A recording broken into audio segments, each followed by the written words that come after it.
There are not going to be many, if at all any, opportunities in life in which you have the chance to have a fight that involves $10 billion. These are fights that only billionaires have. You're talking about when a major corporation is trying to buy another smaller company for $10 billion. And even those types of transactions are rare. It's likely impossible that any of us are going to find ourselves at the end of a $10 billion fight. And usually it's over companies, it's over land, it's over something. It's not over a birthday card that you may or may not have written an old friend for their 50th birthday.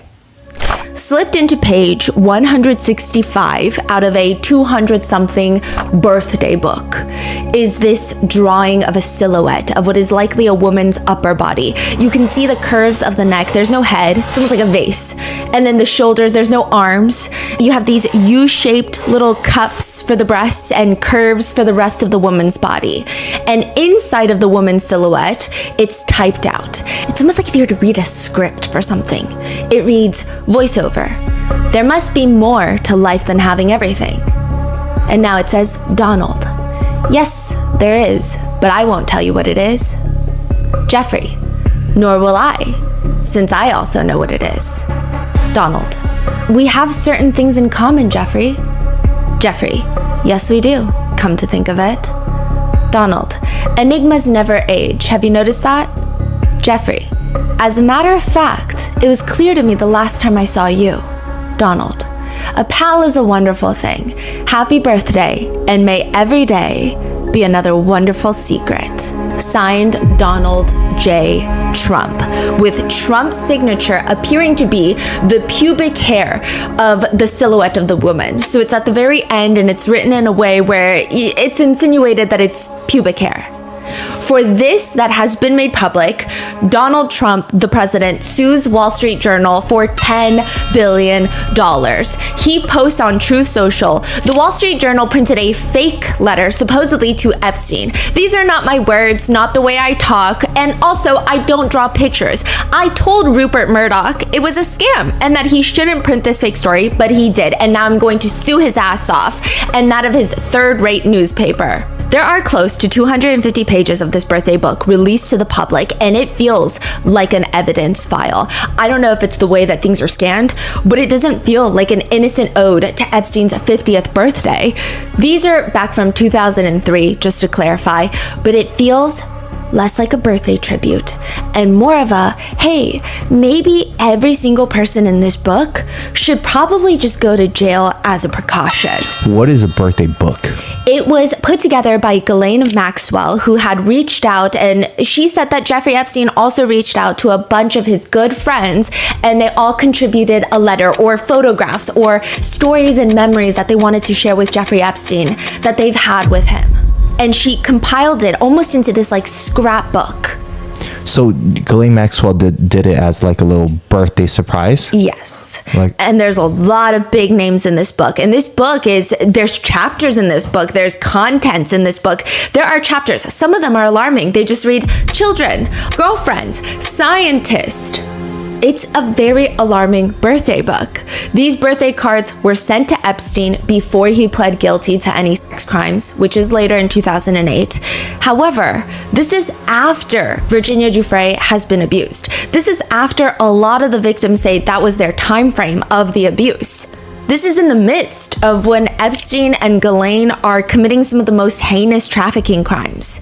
And so everybody's wondering, maybe if we don't ever get a list, is this a list? Because these people, they are hanging around Jeffrey Epstein, they're hanging around Ghislaine Maxwell during the height of the trafficking crimes. And there's a lot of insinuations, there's a lot of different little hints to Jeffrey loves being around women. People are drawing some of the creepiest cartoons. They've included all of these inside jokes that all feel like they point to something just a lot darker. It feels like at least one person, if not a lot of people in this birthday book, knew what was happening with Epstein and Ghislaine and their sex trafficking ring. We would like to thank today's sponsors who have made it possible for Rotten Mango to support the Coalition to Abolish Slavery and Trafficking, aka CAST. They are the United States' largest provider of comprehensive direct services to survivors of trafficking. This episode's partnerships have also made it possible to support Rotten Mango's growing team. We'd also like to thank you guys for your continued support. As always, full show notes are available at rottenmangopodcast.com. This episode involves mentions of alleged DV, self-exit, CSA, trafficking. Please watch with caution. And this is part 2 of our coverage on everything that's been happening with Epstein and the Epstein files. I do want to be clear that the allegations mentioned in the video are not Rotten Mango's allegations specifically, but rather a retelling of the case details reported on by survivors like Virginia Giuffre. And additionally, all opinions, online sentiment, netizen comments are publicly available online records, and they're not a reflection of our own beliefs. That's not to say that we don't personally have an opinion on this case, but our opinion does not equate to fact.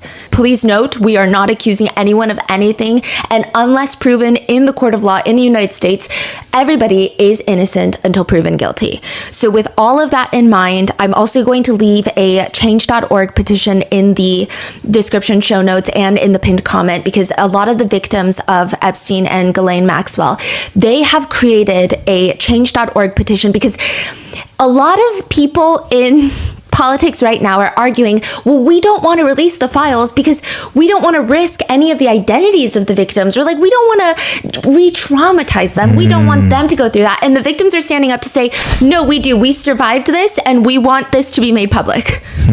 Don't be using us as an excuse. Wow. After everything that they've already been through in the court system, in the legal system, they're like, no, the last thing you're going to do is use us as a scapegoat. Wow. So please go sign that change.org petition. And there's a lot of resources also linked in there. I also want to say that we hope that the conversation for these videos is not going to be about the Rotten Mango's team's political ideologies. I mean, we've made it pretty clear time and time again where we stand, but in these particular episodes and in this series as a whole, I think that it would just be ridiculous when that becomes the topic of conversation rather than, you know, like the people who could be involved in trafficking of children and have infinite access to money and power and are in high up political offices.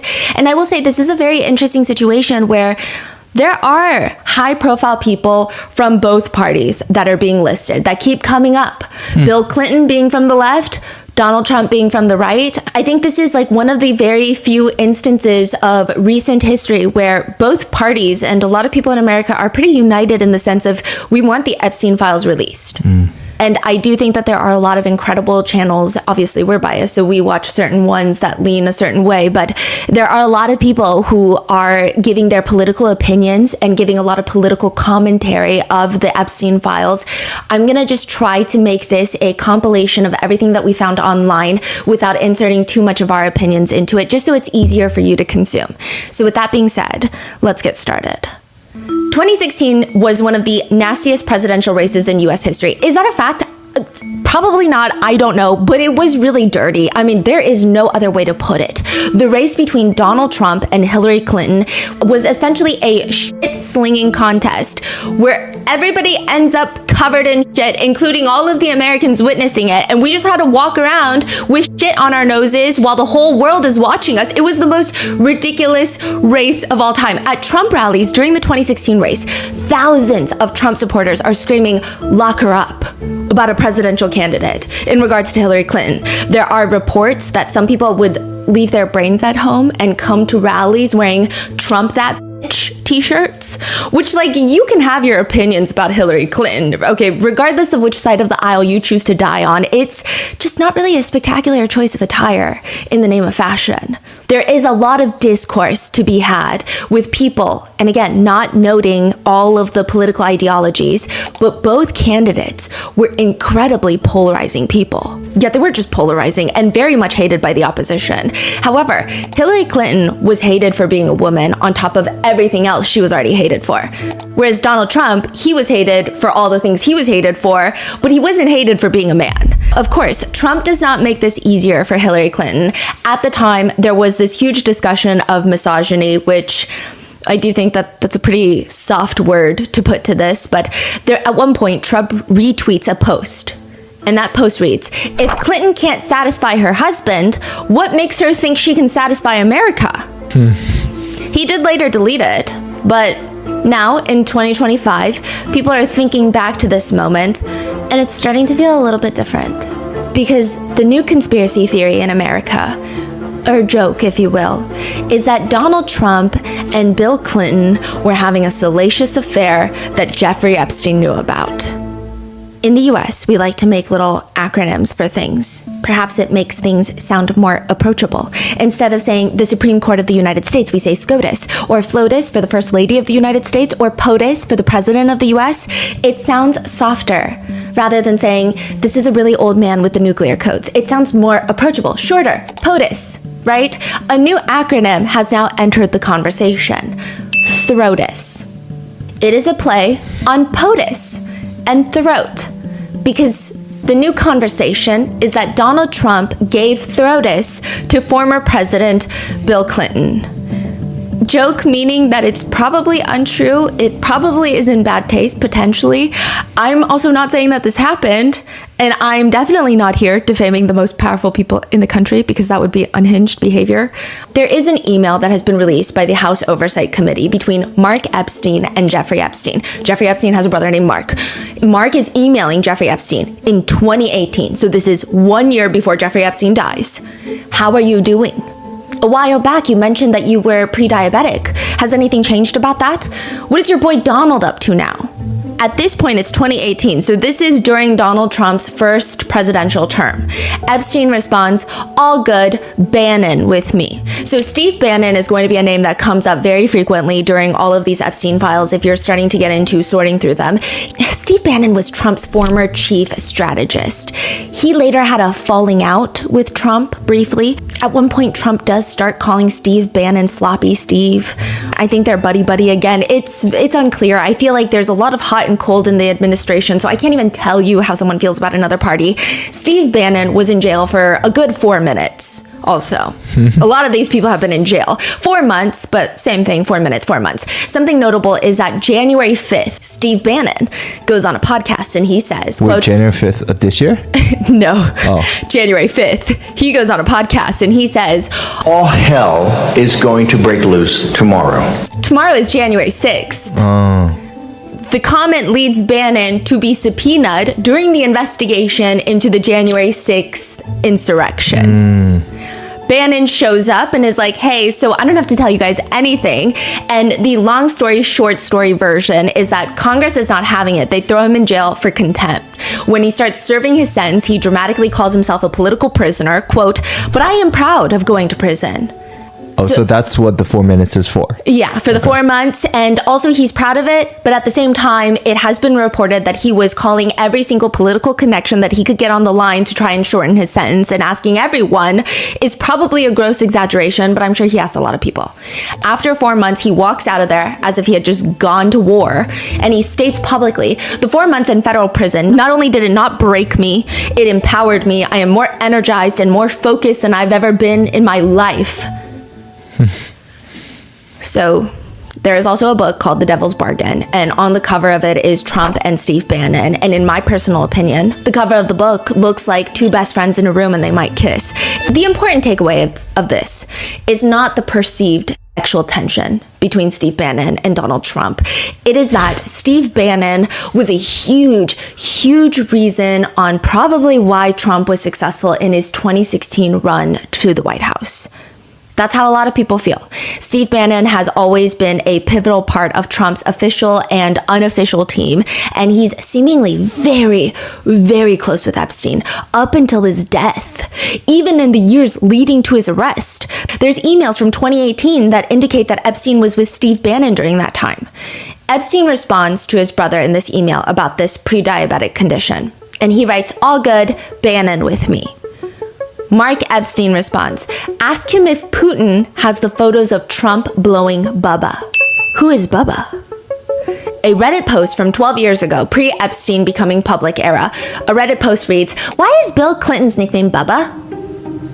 The top response to the post is, everyone in Arkansas is nicknamed Bubba. A more thorough response reads, Bubba was a nickname given by his Republican rivals, and it's often associated with, quote, white trash of the South. They thought they could belittle him by saying that he was an undereducated, trashy person, but it backfired ultimately. Mark Epstein, Jeffrey Epstein's brother, has now come out to state that Bubba is not Bill Clinton, but nobody really believes him. So who's Bubba? He doesn't say. He doesn't say, to the point where people start speculating that perhaps Bubba is a horse that Ghislaine Maxwell had. There is no indication that she did have a horse named Bubba, but that would also be, I don't know which one's worse, actually. So I don't know if, which hypothetical situation would be the worst of our imagination. The email reads, ask Putin. Yes, ask Bannon to ask Vladimir Putin if Putin has a picture of Donald Trump going down on Bubba. And so a lot of netizens have taken it even a step further to say that during a lot of points, it appeared that Trump has been fairly friendly with Vladimir Putin in degrees in which a lot of American people don't understand during the war over there. And so they speculate, well, maybe Putin has something on him, such as a picture of him blowing Bubba. Is this online conspiracy that I don't subscribe to, because I don't subscribe to anything, because I am just not a litigious person, is what I have to say. But nobody believes any of this. Nobody believes Mark Epstein. Nobody cares if it's not the truth, because they think it's funnier if it is the truth. The comments now read, this was Trump's first taste of the presidency. Another comment reads, it was never Monica Lewinsky under that desk. But is the country really melting their frontal lobes because of a likely joking email referencing two presidents? Because it's likely, even if there is a picture, perhaps it's edited, perhaps it's a photograph of a painting, perhaps it's not what we think it is, right? Are we really having a meltdown over this? Well, there is a lot more to it, a lot more.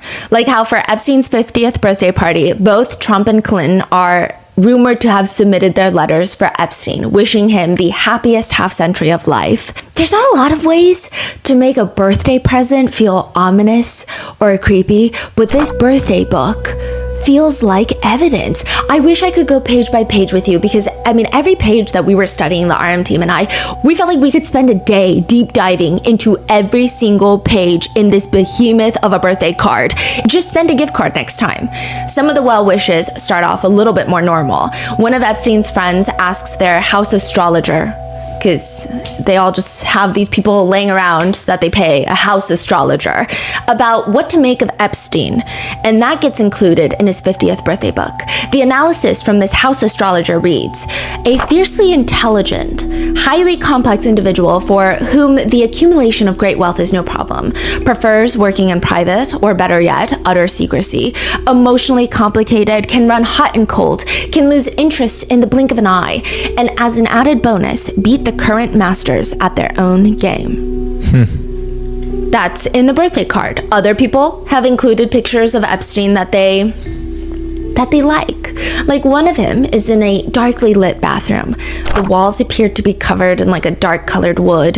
The entire tub is lined with dark colored steps. And the most frightening thing is that the bathwater is barely bubbly. It's barely covering Epstein. It's just lukewarm water, and he's marinating in it. He's just floating around in it like an overcooked shrimp. He's got one hand supporting his head, but it's also just giving him this air of Wait, what is this? It's a photo? Of Epstein in a bathtub. There's like a so photo many shoot? photos. Please go watch the video version on YouTube. It's just like a candid photo. Someone sent him a photo of him as his birthday card? Yes. It could have also been Ghislaine, who had been sprinkling in a bunch of photos everywhere. Oh, I see. And so he's got his other arm holding up some sort of pamphlet that he's reading. And the caption to this photo reads, waiting for my foot massage. Because Jeffrey Epstein loves a good foot massage. Something he allegedly had in common with Prince Andrew. A few pages down from that, you have a picture of Epstein laying on his side on a hotel bed. He's using the landline. It looks like he's calling for room service. And he is in nothing but a tiny, itty-bitty Speedo, and he just looks like a cheeky motherfucker. And there's just so many of these photos that have been released in this birthday book that we have never seen before. There's another picture of Epstein and a bunch of his guy friends where Epstein is on the very right side of the picture. He's looking up at the camera through his lashes, and he looks like he's having all these dark thoughts.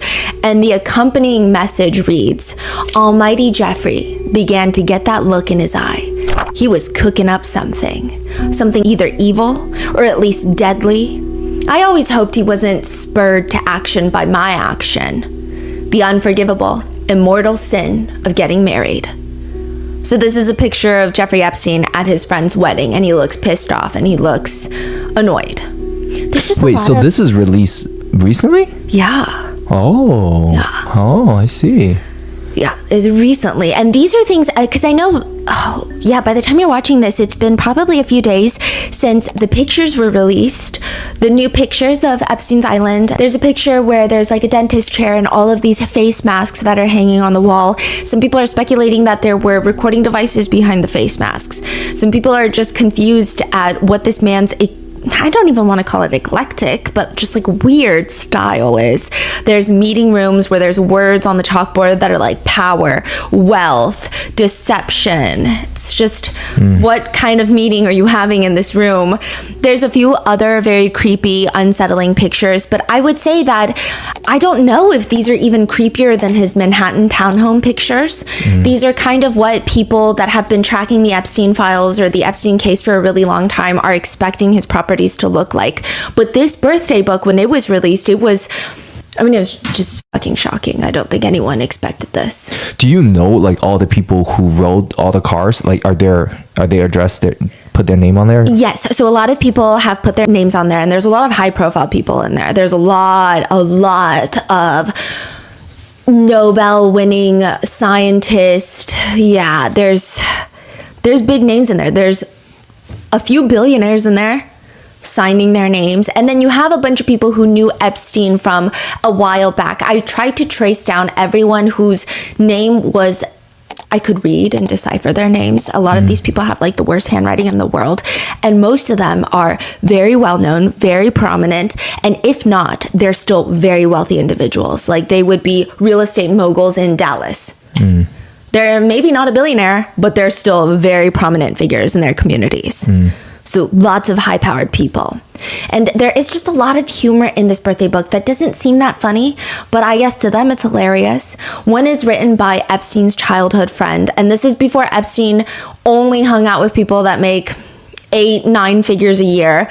But the card includes some of these small stories that they experienced with Epstein, of memories that they share. And one reads, Castaway Volume 1. I was porking some girl in bed, and then Jeff brings in the maid to make the bed. She left screaming and never came back. We're both in bed, porking some girls. I said, what do you think? While he's shoving penicillin down my throat. What is that? So you don't get certain STDs. Huh. I spent the whole day without speaking English. Jeff told everybody I was raised on a boat in Brazil. When I came out of the bathroom brushing my teeth, I spit the foam out on the floor, and Jeff says, that's how they do it in Brazil. What? These are just like little short stories of all these memories people had with Jeffrey Epstein, and they're just weird. Just weird. Another one reads, 2 very young girls, probably 17, were riding in my father's caddy, Park Avenue, top down, smooching it up in the car, drop dead laughing. It seems like they were probably very young as well. I don't know if they were 17. I don't know if they were 19 at the time. But this story indicates that they were very young. Another friend of Epstein writes a letter reminiscing about the good old days, if you will, and they write, stories of chronic UTIs, prostate massage, orgies, ice skating in Prospect Park with Terry and me and Warren with scarves on our heads so we could skate during couples-only music. I mean, all of this has elements of red flags, but it's not inherently terrifying. But like any nightmare, I think the further you go down into this book, the creepier it gets. It almost feels like half the people are... It almost feels like they're writing in code.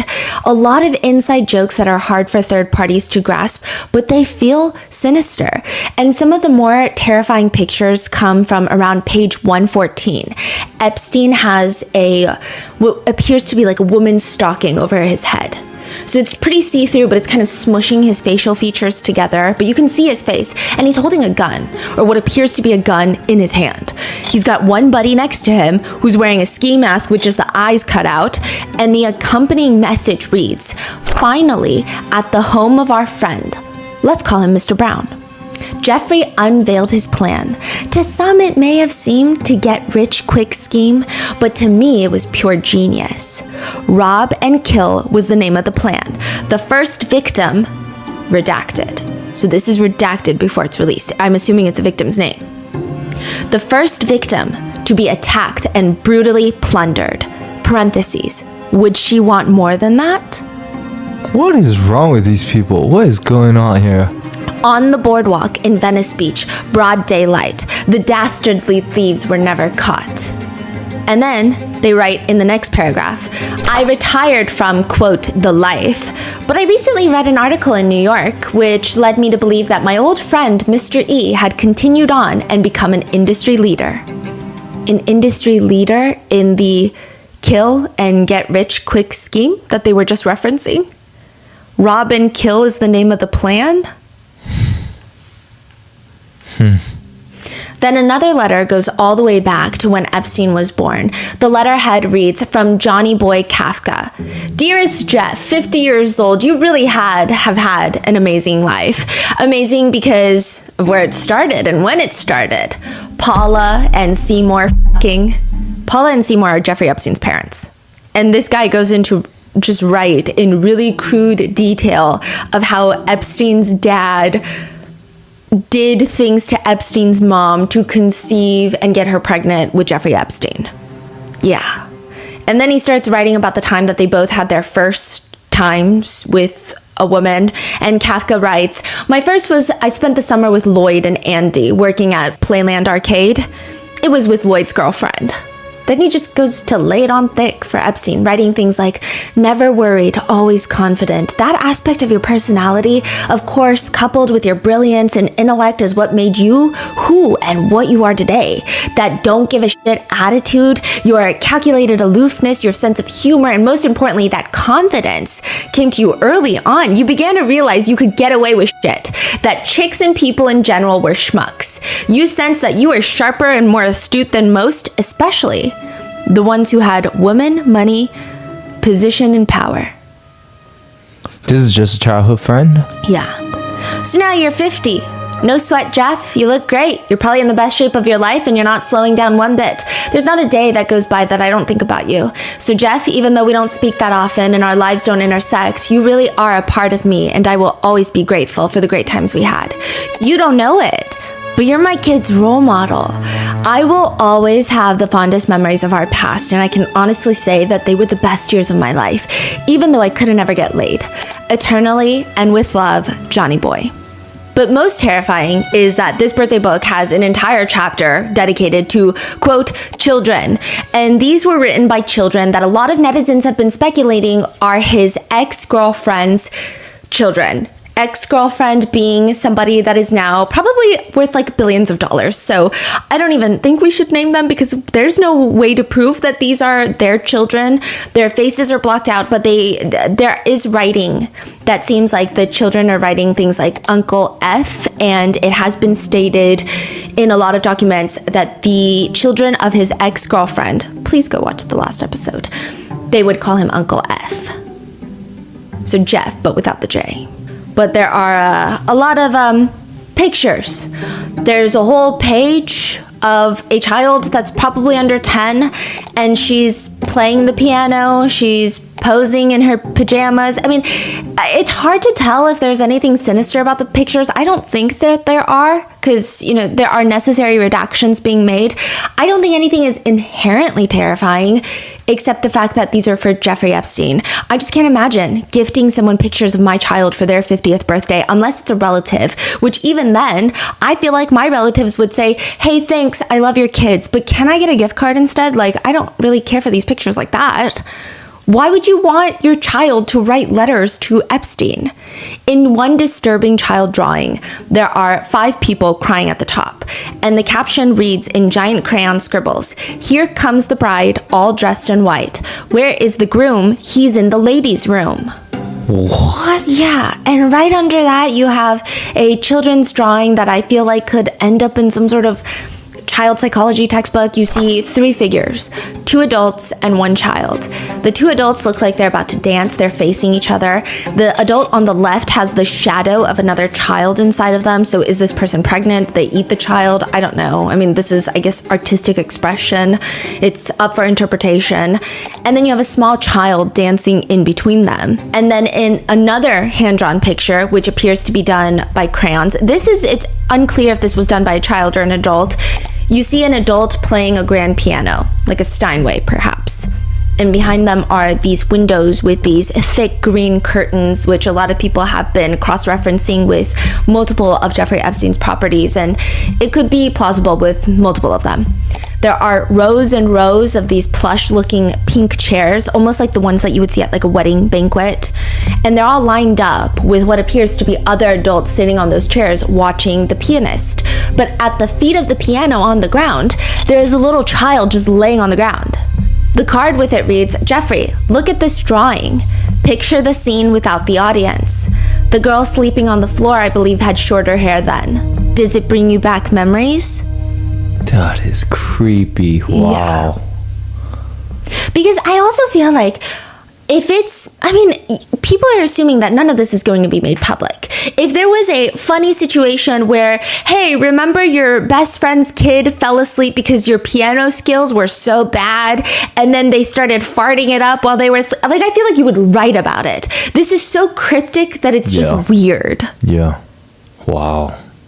Throughout the entirety of this so-called birthday book, that again just feels like it belongs in an evidence bag sealed, there are, well, probably unsealed for the public, but there are many references to Epstein and his many girls, with one even including a New Yorker-esque cartoon that says, "I've done a lot of soul searching, and I've come to the conclusion that I should be thinking less about money and more about naked women and biomathematical research." And on that theme, someone writes Epstein a birthday card filled with a bunch of mathematical equations, which I cannot break down for you. But on that very page, there is a distinct handwritten note, and it says, "F and only F would ask, how f***ed up are your kids?" F as Jeffrey, or? We don't know. That's what I'm saying. They're so cryptic for no reason. Yeah. And it's so weird. I feel like these are things either you really have to have a different way of thinking or different hobbies in life. It feels like when people are trying to be edgy. It's like if you were to get 20 just like 17-year-olds that are trying to be edgy and you're like, hey, write some cryptic shit and then put it in a book, this would be what comes out of it, because it feels really ominous for no reason. Later, the card reads, "I'm thinking of all the great times we had together. You know you will always be my very close friend, even though we don't see each other so much anymore." In another chapter titled Girlfriends, one birthday card reads, "Jizzies." So at the very top it says, "Jizzies, definition, a highly excited and distracted state of mind." The card has multiple redacted photos that could be intimate photos. It's hard to say if they're consensual adult intimate photos or if it's CSAM. I don't know. And I don't even know if these are intimate photos, but I imagine because anytime there are pictures of women, they will redact the face but keep the clothed body. So, but the whole thing is redacted. So unless it's like a very close-up of the face, I'm not sure. Once you hear the accompanying message, I don't think that you're going to think it's a face. So it reads, "To a collector of more than beautiful minds, he whom appreciated architecture, undulating landscapes, beauty marks." There's a whole story written on the left side near these redacted photos, and it says, "I understood years ago, after Ghislaine came to the Palm Beach horse show looking for what I thought was a horse, that she was on a mission for a collection of breast photos. A compilation, of course, for you. I came to see you some months later, and you told me to take my top off. With the usual Epstein smile, you looked at my breasts and said, 'Yeah, I was right. Memory served you correctly. The beauty mark was on the right breast.' One quotable memory to a true friend with whom I have shared many complicities. I love you and wish you the best next 50 years. But also, horse show, Ghislaine Maxwell is going out on a mission to get... Virginia Giuffre stated in her book that for one of Epstein's birthdays, Virginia Giuffre wanted to get him a watch because he really likes watches. And so she really, at this point in her time, she's saying it's very conflicting because on one hand, she starts seeing them almost as parental figures, because there would be moments where at the island, there would be days where nothing happens and they would get popcorn and they would lay around the couch and they would watch Sex and the City together and they would just have normal conversations. And so these types of moments would convince her, and she's a child at this point, that this is a normal family. And she would almost convince herself, just get through the bad parts so that you can have the good parts with them, like watching Sex and the City and just having a good day and eating dinner together. Those were like the okay parts. So she was thinking, maybe I could get him a watch. And Ghislaine smirked at her and said, he wouldn't want a watch from you. Basically saying, there's no watch you could afford that he would ever wear. And so she says, but I have a better idea. Virginia states that Ghislaine took nude photos of her to add to his trophy collection. By this point, Virginia Giuffre had already seen all of the pictures of CSAM that he collected, and that he had this little room with a hidden door in his Palm Beach estate where all of the pictures were framed up on this wall, and it's clearly CSAM, and he ran out of space because she's saying that there was just boxes upon boxes of more photos in that little hidden room. So every wall's covered. Yeah. Wow. And there is another part in his New York mansion that there were pictures lining his staircase of naked women. And it seems like they appear to be a little bit older because they're just out in the hallway. But the one in the Palm Beach estate in this hidden room, Virginia Giuffre says, I mean, these are girls. Wow. Now, for the New York one, they could still be girls. They could still be children. We just don't know. I guess it just wasn't as obvious, perhaps. Right. So it's kind of like this questionable, I don't know. Wow. So it does seem like whoever this person is, it could very well have been a child at the time that Ghislaine had gotten pictures of her chest to give to Epstein. Another letter from a girlfriend of Epstein reads, "My dear Jeffrey, I can write about how I want to cut you into bird head pieces and chew them between my molars until I suck all the blood and juice out of you. No stew, just raw. Or I can write about how you never cease to amaze me with your kindness and generosity to so many whose lives you've touched in several ways." Another card from a former assistant of Epstein's, which the fact that this is written by a former assistant should make this all the more alarming. And this is not to say that it's alarming on the author's part. It's alarming on Jeffrey Epstein. And it just reads, "Before Jeffrey, I was 22-year-old divorcee working as a hostess in a hotel restaurant. After Jeffrey, I now live in New York City. I have traveled to," and they list like 20 different countries. And then more importantly, continues on, "I have met Prince Andrew, President Clinton, the Sultan of Brunei, Donald Trump, Antonio Verglas," which is I think a New York City photographer, "Naomi Campbell, Stephanie Seymour," who is a model and an actress, "Peter Brandt, an art collector, Kevin Spacey, disgraced actor, Wow. Chris Tucker, Diana Ross, Michael Jackson, and brilliant scientists, lawyers, and businessmen." I don't know. I'm sure a lot of these people have no nefarious connections to meeting Jeffrey Epstein's assistant, who is clearly of age. So I'm not saying that this is any sort of insinuation that these people are on some sort of illegal list of they partook in any bad activities. I'm just saying that's what the card reads. I have flown on the Concorde, gone skydiving, attended a Victoria's Secret fashion show. Because remember, one of Epstein's closest friends was Leslie Wexner, the owner of Victoria's Secret, which if you watched our original Epstein series, you'll get a whole deep dive on him. And they continue to write, "Seen the private quarters of Buckingham Palace, sat on the Queen of England's throne, rode on a racetrack with Max Pepys," I think he's a driver, "learned countless skills. Jeffrey, there are no words to describe how much I appreciate and admire you. I believe you are the most extraordinary person I've ever met and can't believe how lucky I am to have become part of your life. What you have shown and taught me in 1 year is more than most people experience in a lifetime. What else can I say but..." And then there's a ton of redacted photos, but after that line, "What else can I say but..." there's a picture of Epstein and her walking side by side in New York City, and his hand is like fully inside of her jeans on her butt. What? And this is supposed to be a former assistant, so That is, wow. And it reads at the end, "Thank you."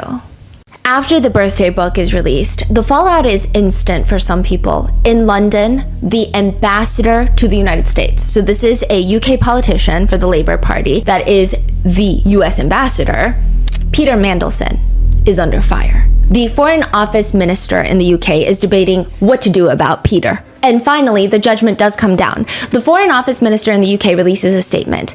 In light of the additional information in the emails written by Peter Mandelson, the Prime Minister has asked the Foreign Secretary to withdraw him as ambassador to the United States. They're saying that Peter Mandelson was getting too cozy in the United States. Perhaps way too cozy that he befriended Jeffrey Epstein. What did he do? What did he write? There's a lot of friendly emails between the two of them, allegedly.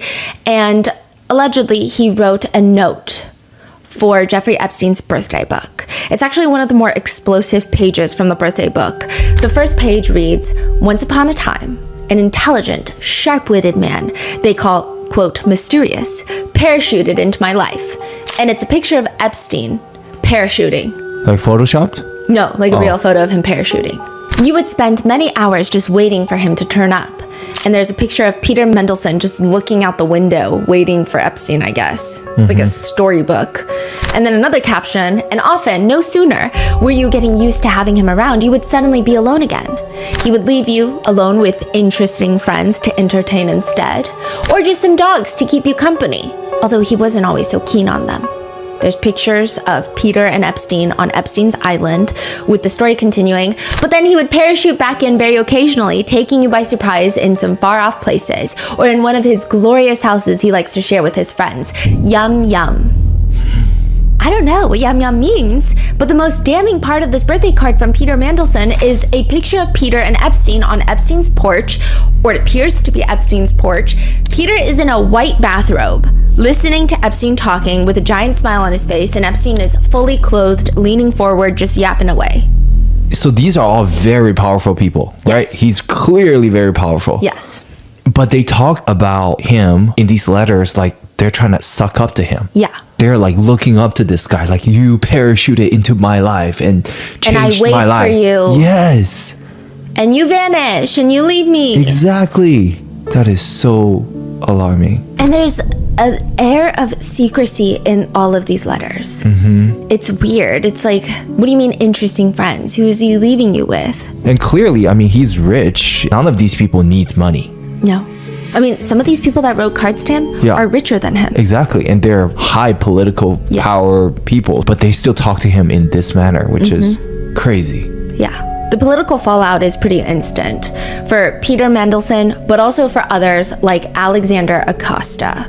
At this point, it is safe to assume that there are 10 people that just run around from every freaking state and every city, and they hold all the power and they circulate amongst themselves. Because yes, while the release documents are very extensive, the list of names that are associated or somehow associated, nefarious or not, connected to Epstein, that list is long, yes, but still the same names keep coming up over and over and over again. And Alexander Acosta is one of them. And listen, there is not much that I can say about Alexander Acosta other than the fact that there are a lot of netizens that write, you know, when someone just looks guilty, that's what we have to say about Alexander Acosta. What is he guilty of? Some would say of having a criminal hairline.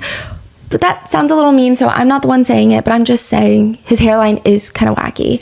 But Alexander Acosta, if you are to believe netizens, he is the one that let Epstein get away. In the early 2000s, an investigation is opened into Epstein, which we originally covered in our original Epstein series. The Palm Beach Police Department, they start investigating. They report it to the state DA's office, the Palm Beach DA's office. By that point, they have several underage victims who state similar things happened to them, that they were recruited by their friends in high school. Do you remember she was found with like $300 in her bag? It was a whole thing. Now, the case goes to prosecutor Lana Bello-Havoc, who holds a grand jury proceeding in 2006. And she's going to indict Epstein, or at least that's the whole point of a grand jury proceeding, is to see if you can indict somebody. This is the state case. Lana Bello-Havoc, she works for the Palm Beach County State Attorney's Office. She takes this to the grand jury. She brings in 2 alleged underage victims of Epstein, and for 4 hours, These victims are telling the grand jury everything that happened, and the prosecutor is supposed to show the grand jury, look at the crimes, look at the impact of the crimes. Do you believe these victims? Because I do, so we should go ahead and indict this individual. That's the whole purpose of the prosecutor. That's like their one mission. One attorney for the victim later comes out to say, they basically tanked their own case. It was atrocious the way they handled it. The prosecutor, Lana Bello Havoc, she essentially treats the victims, the witnesses, as the defendant. She blows it up by essentially cross-examining her own witnesses. Intentionally or just underqualified? What is going on? Most people think it's the former. They think that you cannot be that underqualified. She blows it up by essentially cross-examining her own witnesses, showing them their own social media posts, which obviously makes That's crazy. Total and complete sense that somebody's social media post should have a correlation with their ability to be victimized. That makes total sense if you just walked out of a doctor's office with a lobotomy. She would say things like, hey, on social media, you post about shoplifting and you write on social media that you're 18 years old and you make $250,000 a year. The victim is like, yeah, because it's a joke. Like, you just write things on social. I mean, it's social, especially this is like back in the day when social media was not as big as it is now. People would just make up storylines on social media. Everybody was anonymous. Everybody was like a Tumblr anonymous poster. Yeah. So she's saying that calling them a liar? Yeah, and like, who's to say that you didn't tell all these adults that you're 18? She's 15 years old, by the way, and she probably looks 15. That's crazy. All my friends do that because it's kind of funny and random and stupid. That's a direct quote. And then the prosecutor, after the victim shares that she was brought in to massage Epstein and that he offered to pay her more money if she let him use a toy on her, she says yes because she didn't feel she had a choice. Now, mind you, she's 15, so yes is not yes. She cannot consent. And in a further attempt to showcase her intellect, she accuses one of the witnesses, one of the victims, of being a sex worker. You're aware that you committed a crime. Now I am. I didn't know it was a crime when I was doing it. I guess it's like prostitution or something like that. That's a direct quote from one of the victims. Her attorney later states, it just reaffirmed what we always knew, what was happening, is that the state attorney was afraid to prosecute Epstein and that they tanked their own case by attacking their own witness during the grand jury proceeding. It was almost like the grand jury proceeding was an attempt to prosecute the teenagers and ignore Epstein. Another victim tells the grand jury, he was well aware of my age from the very beginning. To which the prosecutor asks her again, you understand that you, in effect, were committing prostitution yourself? Yes.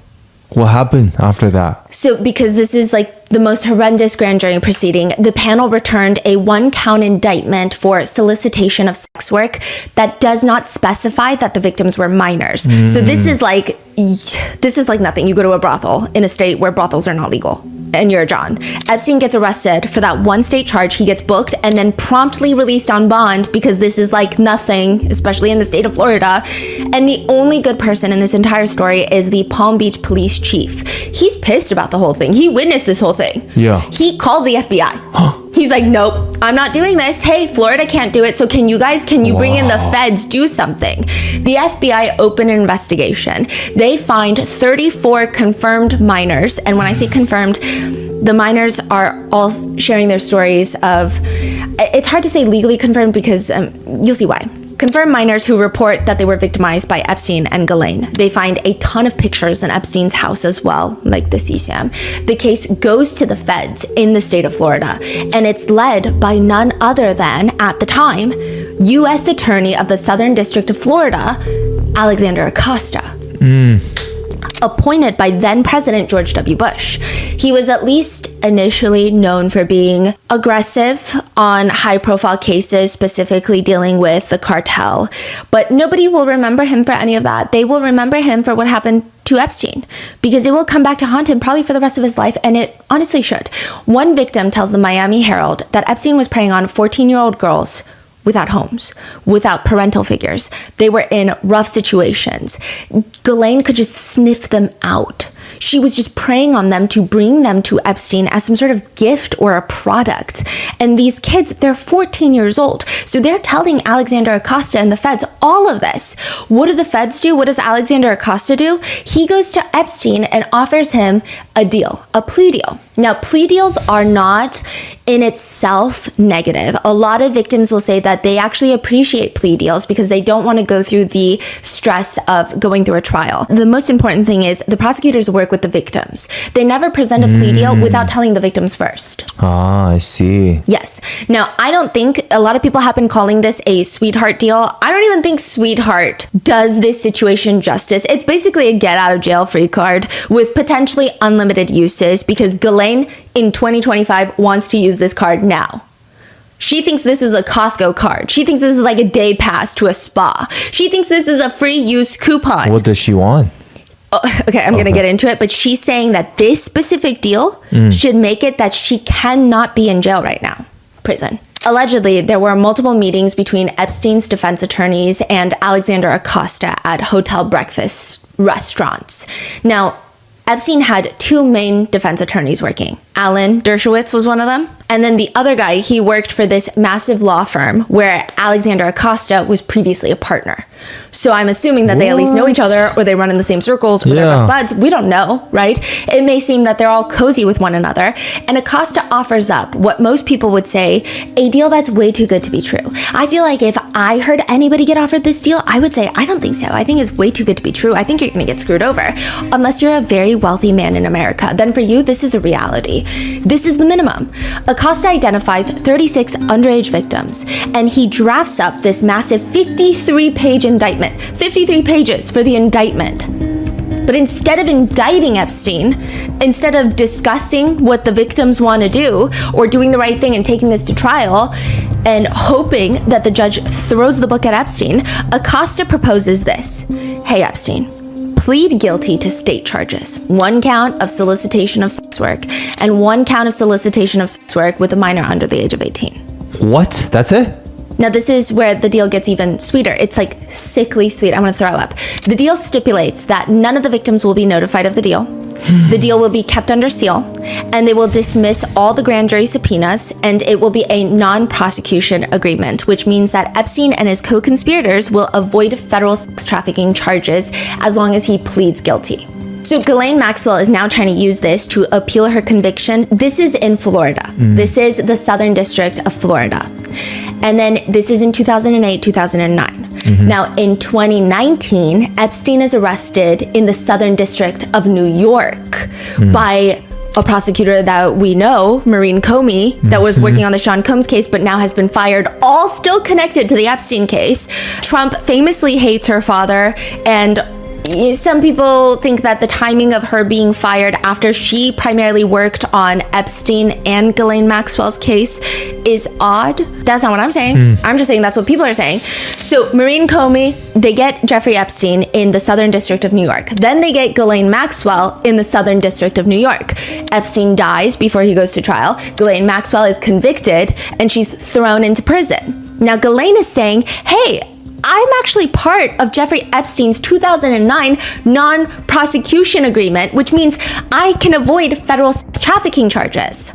She's trying to argue it doesn't matter that it's not the district I was charged in. So a lot of people are saying maybe if she had been convicted in the Southern District of Florida, that could apply more. But then she's trying to argue it doesn't matter because you guys are all the feds. The feds are the feds. But I mean, it doesn't seem like she's going to get out of jail. If anything, people suspect she may be pardoned at some point, receive a presidential pardon. But that's a speculation, and a lot of people have opinions even about the speculation. Some people think it's horseshit, some people think it's very plausible. It really depends. Ghislaine, in her 2025 proffer agreement, says that during the Florida investigations, she wasn't even investigated. Like, nobody reached out to her. She said, I never even received a phone call. That's a quote. Did you receive a subpoena? No. Did the state law enforcement ever reach out to you? No. If that is true, that just goes to show how little anyone investigated or cared for anything. A federal judge will later find this entire deal illegal. Illegal? Illegal in the sense because Acosta did not consult the victims before agreeing to this. There is something called the Crime Victims' Rights Act, meaning victims have the right to be heard on related plea deals, sentencing, and other key developments in the cases that impact them. But a lot of the victims did not even find out about this sweetheart deal until he's like out of prison. Where is he now, the prosecutor? Alexander Acosta? Yeah. He was in the White House. This is in 2008, 2009. Fast forward to 2016, Trump gets elected into the White House for his first presidential term, and he appoints Alexander Acosta to be the Secretary of the Department of Labor. And also, he is a big figure in the Republican Party. He was appointed to be the U.S. Attorney by George W. Bush in Florida.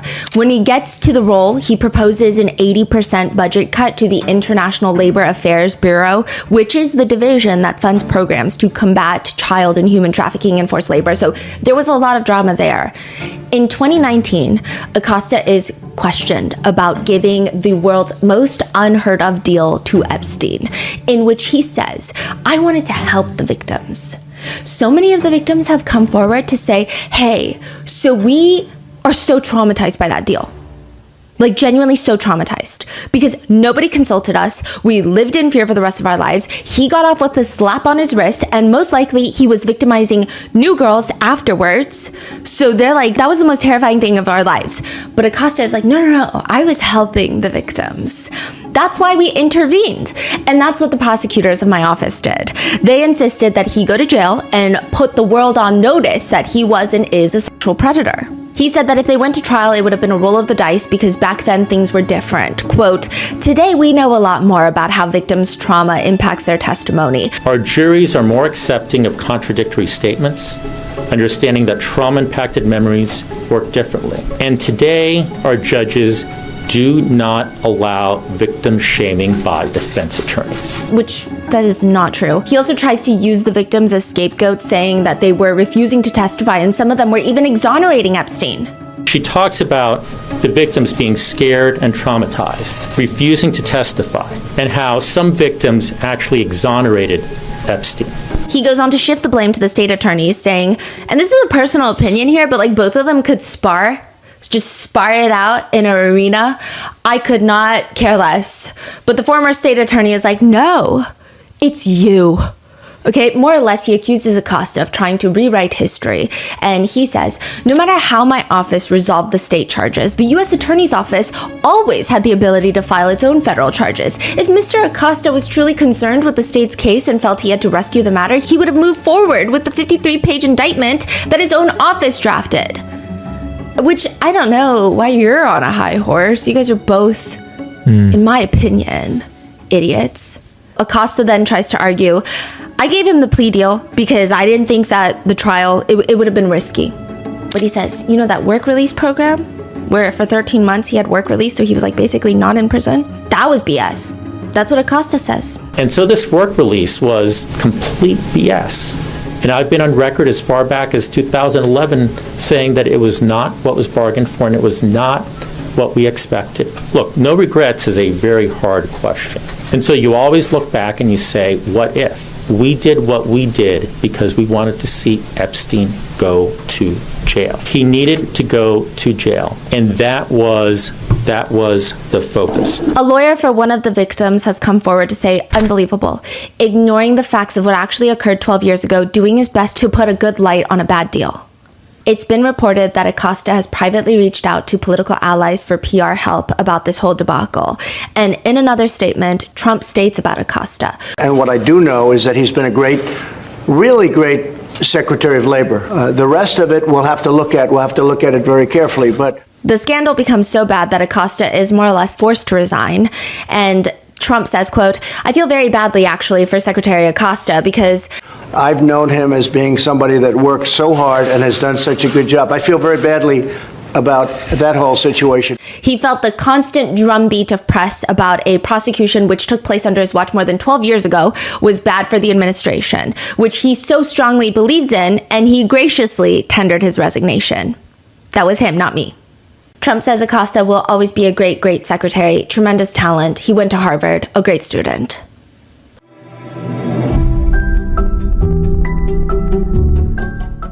This podcast is brought to you by Netflix. Behind every empire, there is a story most people never hear. Sean Combs' The Reckoning is the documentary on Diddy's rise, reign, and downfall, told through explosive first-hand accounts from those who knew him best. In raw interviews and never-before-seen footage, it follows his journey from intern to music mogul and the power, parties, and controversies that came with it. The more famous he got, the more his greed and hunger for power grew. Watch the story of Sean Diddy Combs. Sean Combs, The Reckoning, now playing only on Netflix.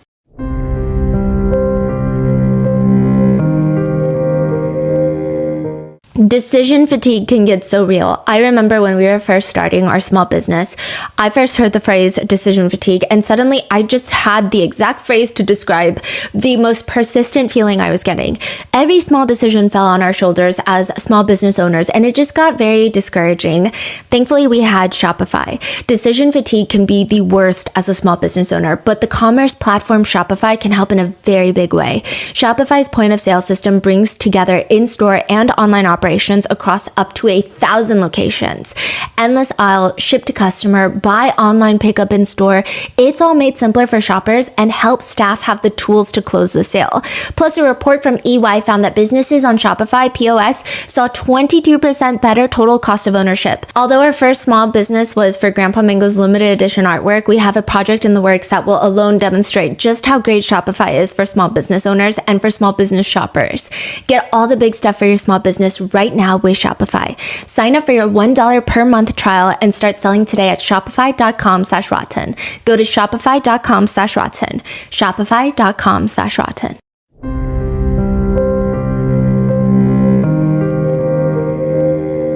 Then you have Pam Bondi, who is the Attorney General of the US. If you listen to our recent Luigi update, Pam Bondi's doing a lot of stuff that is, I think, going to get her in trouble. I don't know. What do I know about the law? What do I know about anything, right? But she's just, for someone who is the Attorney General of the United States, every lawyer tells you to shut up. And this woman will not shut up, ever. Like, ever. She's got an opinion about everything. And like, legally speaking, I feel like she takes no precautions for the Luigi case. I mean, she could jeopardize a lot about that case. So regardless of how you feel about Luigi Mangione, she's jeopardizing the case for the feds. It's a mess. It's a mess. And so she decides earlier this year that it's just way too calm. The administration is bored. They've only been making global news every other day with another incident, but this time she's just gonna blow the door open. This is where the whole is there not files starts happening. Oh, it's from her. Yes. So at one point, Pam Bondi, the Attorney General of the United States, states, and she says, so yeah, I've got like the entire Epstein file sitting on my desk right now, just waiting to be released to the public. She says that she has gained possession of the Epstein files and, quote, it's sitting on my desk right now to review. That's been a directive by President Trump. It's sitting on my desk right now to review. That's been a directive by President Trump. In another interview later, she tells reporters, breaking news, you're going to see some Epstein information being released. What kind? A lot of flight logs, a lot of names, a lot of information. Then in another report, she says, there are tens of thousands of videos of Epstein with children. Or CSAM. Also, to the tens of thousands of video, they turned out to be child porn downloaded by that disgusting Jeffrey Epstein. Child porn is what they were. Never going to be released, never going to see the light of day. And then nothing is getting released. Tens of thousands? Yes. So this is where I think that this was a very objectively dumb thing to do. I don't know how else to say it. The Epstein files has always been a huge MAGA talking point. Trump used it a lot during his presidential races, even this one, to say that the Democrats are covering up for predators like Epstein. They won't release the files. They're hiding things. And Bill Clinton's name has always largely been attached to Epstein in some way, shape, or form since this case started gaining traction. So there has been a lot of, and Clinton is clearly a Democrat, so the right has kind of spun it in a way of like, this is a Democrat issue. He is connected to a lot of Democrats. He's friendly with a lot of Democrats. And even up until his death, he was friendly with a lot of high-powered Democrats. He donated to a lot of Democratic causes. I don't think that Epstein was politically aligned to anyone. I think Epstein was aligned with Epstein. I think when you read his emails, he switches up his tone depending on who he's talking to. He can be Republican one day, he can be Democratic the next day. It's whatever benefits Epstein. However, it does seem that he leans a little more left. He's never been like a strong Republican. He's never had a lot of Republican friends. And that might just be that Ghislaine Maxwell just has more connections to the party on the left, right? It's always been like a MAGA thing to release the files, drain the swamp, clean the swamp. And Pam Bondi is like, I got all the files. So of course their own MAGA base is like, then do what you said you were gonna do. Release them. And then they don't release them. In fact, the DOJ announces, hey, so there's actually no more files to be released. There is no Epstein list. Yeah, so I don't know what you guys are talking about. And so, of course, the MAGA base is like, what do you mean? Then what was on Pam Bondi's desk? Like imaginary files? Are we hallucinating manila folders with giant confidential slapped across them? And then they just vanish as if they're props from like a wizarding movie? More contradicting is that the head of the FBI, Kash Patel, he goes on to the Joe Rogan podcast and he says, what videos? Okay, he doesn't say that, but he basically says that. It's actually more conflicting. By the way, I'm just gonna set the scene. They're like in what feels like a spaceship, and the entire air quality, it's hazy with smoke because they're smoking Cuban cigars. No way. And like, it's just like the director of the FBI smoking Cuban cigars. No way. Yeah, with like a bald former wrestler. And like the visual is just a lot. And it's just like, and Kash Patel is like smoking. Just like, I can't take it seriously. It just feels like he's at a kickback at a fraternity. And he's like, if I had a video of a guy on an island committing a felony, you would know about it. Again, logical play out. If there was a video of some guy or gal, love the equality, committing felonies on an island, and I'm in charge, don't you think you'd see it? If there was a video of some guy or gal committing felonies on an island and I'm in charge, don't you think you'd see it? Joe Rogan is like, right, if you have it, but you can't say that you have it. Even Joe Rogan is like, stop saying this. But you cannot say you have it, right? Right? No, we're giving you everything we have. Everything we have so far. No, we're giving you everything we have. So far. Have you guys gone over all the video that's available? Yeah, that's what I'm telling you. That's why it takes so much damn time. So are there videos or are there no videos? Are there files or are there no files? Is there a list or is there no list? And then the DOJ comes out to state that they're not going to release anything because all it would do is harm victims and it would release CSAM into the world, which a lot of people, including Trump's own base, are arguing nobody asked for CSAM. Like this feels like a really weird attack on us, not like us, but like, you know, you get it. Because like nobody asked for CSAM, but they made it sound like everybody was asking for CSAM. And it's like, who in their right mind would demand that the DOJ release CSAM that we don't even know exists or not? But like we would never, nobody in America would ask for that to be released. Furthermore, it is stated that Trump himself, he was on a Lex Fridman podcast before when Lex Fridman is asking him. It's just very strange for a lot of people that the list of clients that went to the island has not been made public. Yeah, it's very interesting, isn't it?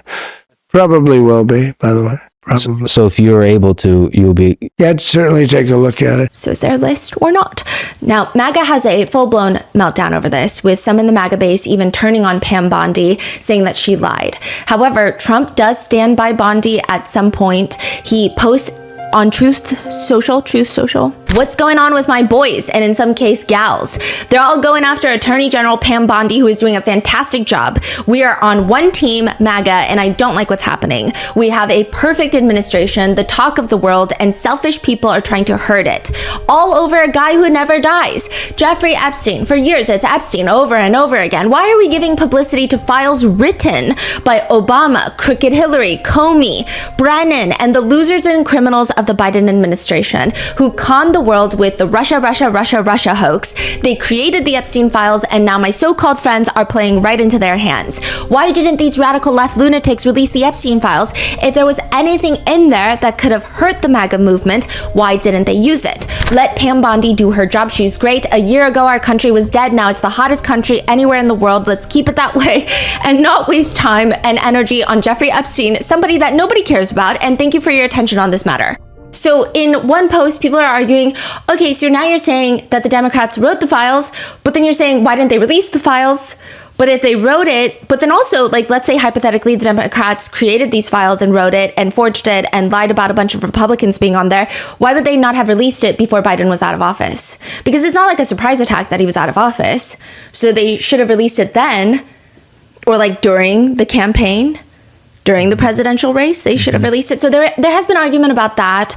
I think the biggest part that MAGA, the base, has been struggling with, from what I can see, is there is no consistency with the Epstein files. I mean, I think the left is not like the most consistent either, but as it pertains to the Epstein files, like the crazy swings of different storylines coming out of MAGA and the administration have been a lot for, I think, even Trump's own support base to keep up with. So it's like, before they get into office, we're going to drain the swamp, we're going to release the files, the left are crooked. They get into office and it's like, why do y'all keep talking about Jeffrey Epstein? I'm so bored. Aren't y'all bored? Even though they were the ones that kept talking about Jeffrey Epstein all up until during the presidential campaign. So there's a lot. Trump is also kind of lashing out, even going as far to say, let these weaklings continue forward and do the Democrats' work and don't even think about talking about our incredible and unprecedented success. But I don't want their support anymore. He's talking about MAGA, who's turning on him, which leads everyone to be even more puzzled by the series of events. I mean, it seems like nobody has a stance that they want to take on this issue. Even the FBI director, Kash Patel, he's asked by Senator John Kennedy. So he's the Republican senator in Louisiana that everyone thinks is hilarious. Oh, okay. Yeah. I think he probably has some... I don't know, every politician, I'm just going to say, I don't know. They probably have some history, but he has gone viral many a times for his sound bites. You hate cops just because they're cops? The next time you get in trouble, call a crackhead. I'm not saying you're the dumbest person in the world, but you better hope the dumbest person in the world doesn't die. Life is hard, but it's harder when you're stupid. He's asking Kash Patel, who, if anyone, did Epstein traffic these young women to besides himself? There is no credible information, none. If there were, I would bring the case yesterday. And then Senator John Kennedy is like, are these files going to be released before I die? Because he's from Louisiana. And that went viral. Are you going to release all the information about that? I think in the near future, sir. Like before I die? And then he's like, yeah, if there's files to be released, I'm going to release them. And everyone says Kash Patel looks like he was recreationally, potentially, maybe it's a prescription. He looks like he has an itchy nose. Yeah. Okay. I don't know. But he tells Senator John Kennedy that he believes that Epstein self-exited at MDC Metropolitan.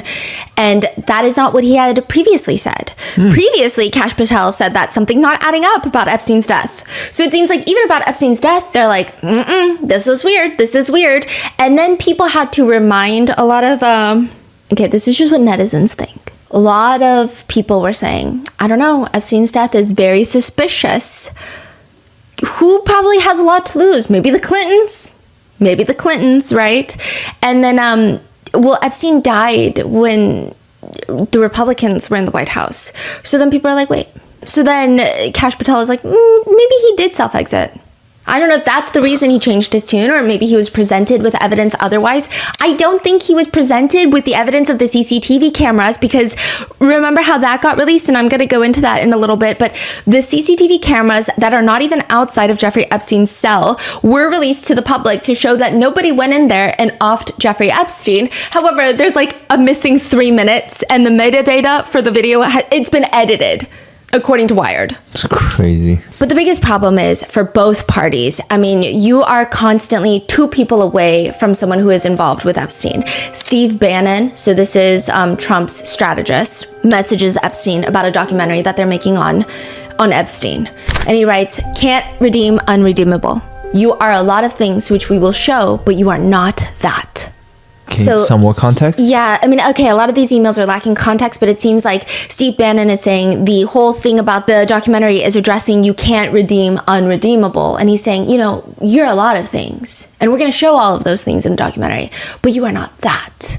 So at this point, there are speculative allegations that there were meetings that took place solely dedicated to fixing Jeffrey Epstein's public image. When was this? This is like before 2018. Okay. 2018, yeah. I see. Who's making this documentary? Steve Bannon. He's making a documentary on Jeff. Yeah, Epstein. So he's part of a handful. Trying to help him. Yeah. Okay. That are trying to do some damage control on his image. And he continues, yes, of course, but we must continue who traffics in female children to be raped by world's most powerful, richest men. That can't be redeemed. That's why you let them blow up the argument while showing the 12 you did redeem. I don't know. Showing the 12. Yeah, these are all like cryptic. The documentary has never been released, but Steve Bannon is heavily intertwined with not only Trump, but Epstein. And if you look at all the released documents for the connections between Epstein and Bannon, they seem like they have quite a friendly friendship. I don't know if I could call it that. They seem close. Like there are some emails where it seems like these people don't really talk often. And then there are some emails where it seems friendly, whatever you want to call it. Republican Marjorie Taylor Greene is asked in an interview, how big of a blowback is there right now in MAGA world specifically? And she states, it's pretty big, I have to be honest. And a lot of people in MAGA, they really want to know more information about the people that were involved with Jeffrey Epstein. How big of a blowback is there right now in MAGA world specifically? It's pretty big. I have to be honest. I'm always honest about what's going on, and yeah, this one has been pretty big. And a lot of people in MAGA, they really want to know more information about the people that were involved with Jeffrey Epstein. And then Marjorie Taylor Greene resigns. This is all recent news? Yes. She resigns after she is accused of turning on Trump. She was one of the 3 Republicans that were needed to sign the Jeffrey Epstein Transparency Bill Act. Oh. And she has been like a day one Trump supporter. So 3 of them signed the bill. Yes. And she was one of them. And then now she has resigned. Wow. And everyone around Epstein, they're not being arrested, they're not being investigated, but they are facing what feels like the closest thing to having a giant studio light shine bright into their retinas. Okay, like a reckoning, as some netizens say. Prince Andrew, we talked about in the previous episode, he lost his prince title. He's been evicted from the royal accommodations, and this is clearly the harshest royal statement that we've ever seen thus far. In Ghislaine's 2025 proffer interview, which we're going to get into this too. So a proffer interview is when you go and you talk to the prosecutors, but anything you say in that interview cannot be used against you. Now, if you lie, you could be charged with perjury. That still applies. But that can still be public? Yes. So this was a proffer interview, and they made it public for a reason. Well, that's what netizens think. This is in July of 2025. There is a proffer interview for 2 days. All of this has been made public by the DOJ, and we're going to talk about it. We have the audio clips of Ghislaine Maxwell's voice, and I'm talking about this in the next episode. But she is asked a bunch of questions. Now, you would think that this is going to be the most illuminating piece of evidence because Ghislaine Maxwell's trafficking trial was in federal court, so there was no live stream of it. It was at a time where everything felt a little more hush-hush. We don't really know that much about it, right? And she's never been as public. She has released statements through her attorneys, but this is truly like the biggest interview that she will do. However, the person that goes in to do the interview is a man named Todd Blanche. Todd Blanche, before he became the deputy, the official title is losing me, so he's like the second in charge in the DOJ. Just know that. Okay. He was actually previously Trump's personal attorney. Which means? I mean, Ghislaine is knows just like... these people? Ghislaine is just like, President Trump is a great man. And this is all made public at a time when MAGA base is turning on Trump. There's a lot coming out, the birthday book, emails, Bubba, like lots of things are coming out, and it seems awfully convenient that Ghislaine is suddenly interviewed and she is saying great things about President Trump and stating that he truly has no association with Epstein in any sort of sinister or nefarious way. And then instantly after, okay, instantly is a crazy word. Soon thereafter, Ghislaine Maxwell gets moved to a low security prison where they don't even have a fence. What does that mean? Like, it's barely a prison. It's like a dorm. And you say she has a pet? She did. There's like a puppy program, and apparently that she would like watch the puppies, but she has been banned from that. But in this 2025 proffer interview, so anytime I reference the proffer interview, it's talking about this. And there are certain times where, I mean, anything Ghislaine Maxwell says you need to take with probably as much salt as there is in the Pacific Ocean. But anything to do with politicians in power, I would even take it with extra salt. But she says, first of all, let's just state, I did not introduce Prince Andrew to Epstein. I did not introduce him to Prince Andrew or to Sarah Ferguson. That is a flat untruth. Start with that. And then she's like, okay. You know, Todd Blanche is like, I mean, I think it was actually Prince Andrew himself who suggested that he met Jeffrey Epstein through you. I think that's true. And I think it was actually Prince Andrew himself who suggested that he met Jeffrey Epstein through you. I think that's true. So, well, yeah, I'm sure it's true because I'm English. I'm English.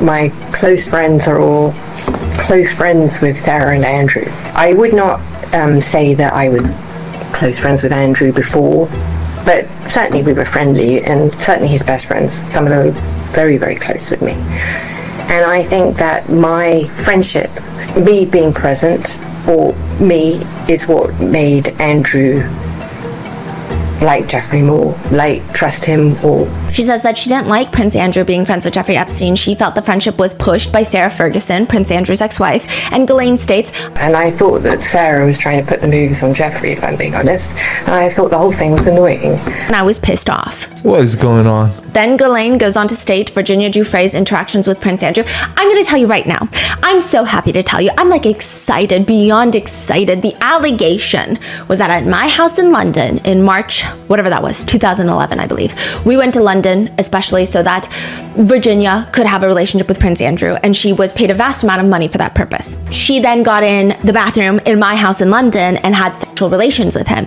And then he left and she felt used and disgusting. Oh, and then after, you know, that she met him several other times, but we will come to that.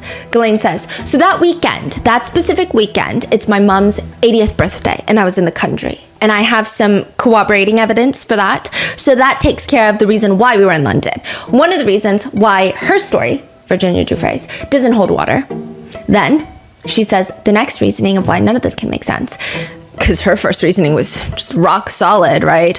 She says the second reason why, probably maybe even more important reason, that I think it's absolute rubbish, is that Prince Andrew, the idea of him doing anything of that nature in my house that's the size of this room, is so mind-blowingly not conceivable to me. As the man or what, I just can't, I know. My house was tiny. I think it's 900 square feet in total. It is on 3 floors, however. It was a gorgeous little place, but it was the size of a nut. Virginia says that she had relations at the bathroom. First of all, the bath is quite small. It's tight even for me. I put my brother in there to see what would happen. It looks like a blivet, which is a sausage in a layer, very tight skin. So her description of whatever the two people were doing in the tub, that wouldn't work. Another reasoning why Virginia must be lying about this is, according to Ghislaine, Andrew, he's so English. He had a tie on. What? No, I mean, this is like the ramblings of an old grandma. I think even my grandma is more coherent than this. What's her energy like? Like very, can you believe Virginia Giuffre? She actually, I'm going to get into this in the next part. She states that Virginia Giuffre was the trafficker. And conveniently, she states this after Virginia Giuffre's passing. Oh, I'm so mad, yeah. She hates Virginia Giuffre because Virginia Giuffre sued her for defamation. Virginia Giuffre was, I mean, she took Ghislaine down and she took Prince Andrew down. So I guess if anyone wants to get away with committing alleged crimes against children, wear a tie. Nobody will catch you. They probably won't anyway if you're wealthy and powerful. So Ghislaine also thinks the photo of Virginia and Prince Andrew is fake. I don't know why she thinks that. I don't know where she came up with that. But Prince Andrew does end up paying Virginia Giuffre a $12 million settlement before Virginia Giuffre's passing. Which, again, I'm not sure why. Maybe I'm naive. Maybe I'm dumb. Maybe I don't understand. I don't know why you would pay someone $12 million if you're completely and utterly innocent. The next person under fire is a billionaire by the name of Leon Black. According to one New York Times piece, Leon Black was paying Jeffrey Epstein tens of millions of dollars per year for tax advice. Over the years, it has been uncovered that Leon Black paid Epstein over $150 million. That's just one person. Yeah. For what? I guess that depends on who you ask. Leon Black will tell you that it was strictly for tax and estate planning services. I didn't finish college either, so this is not me being snobby, but Epstein is a college dropout felon. Like, what do you mean? There are literal law firms that are built on tax planning for billionaires so that they can get away with paying as little taxes as possible, and they will not charge you $150 billion. Eventually, Leon Black decides it's too much, and he decides that he does not see the ROI anymore, which leads to him seemingly pull away from Epstein, and Epstein starts throwing a fit. Here is a step-by-step list of what not to do when you want to get paid tens of millions of dollars. Call the other employees of the person paying you waste of space and accuse them of creating, quote, dangerous messes. And then call your boss's kids the R word. What? Yeah, that is what Epstein does to Leon Black.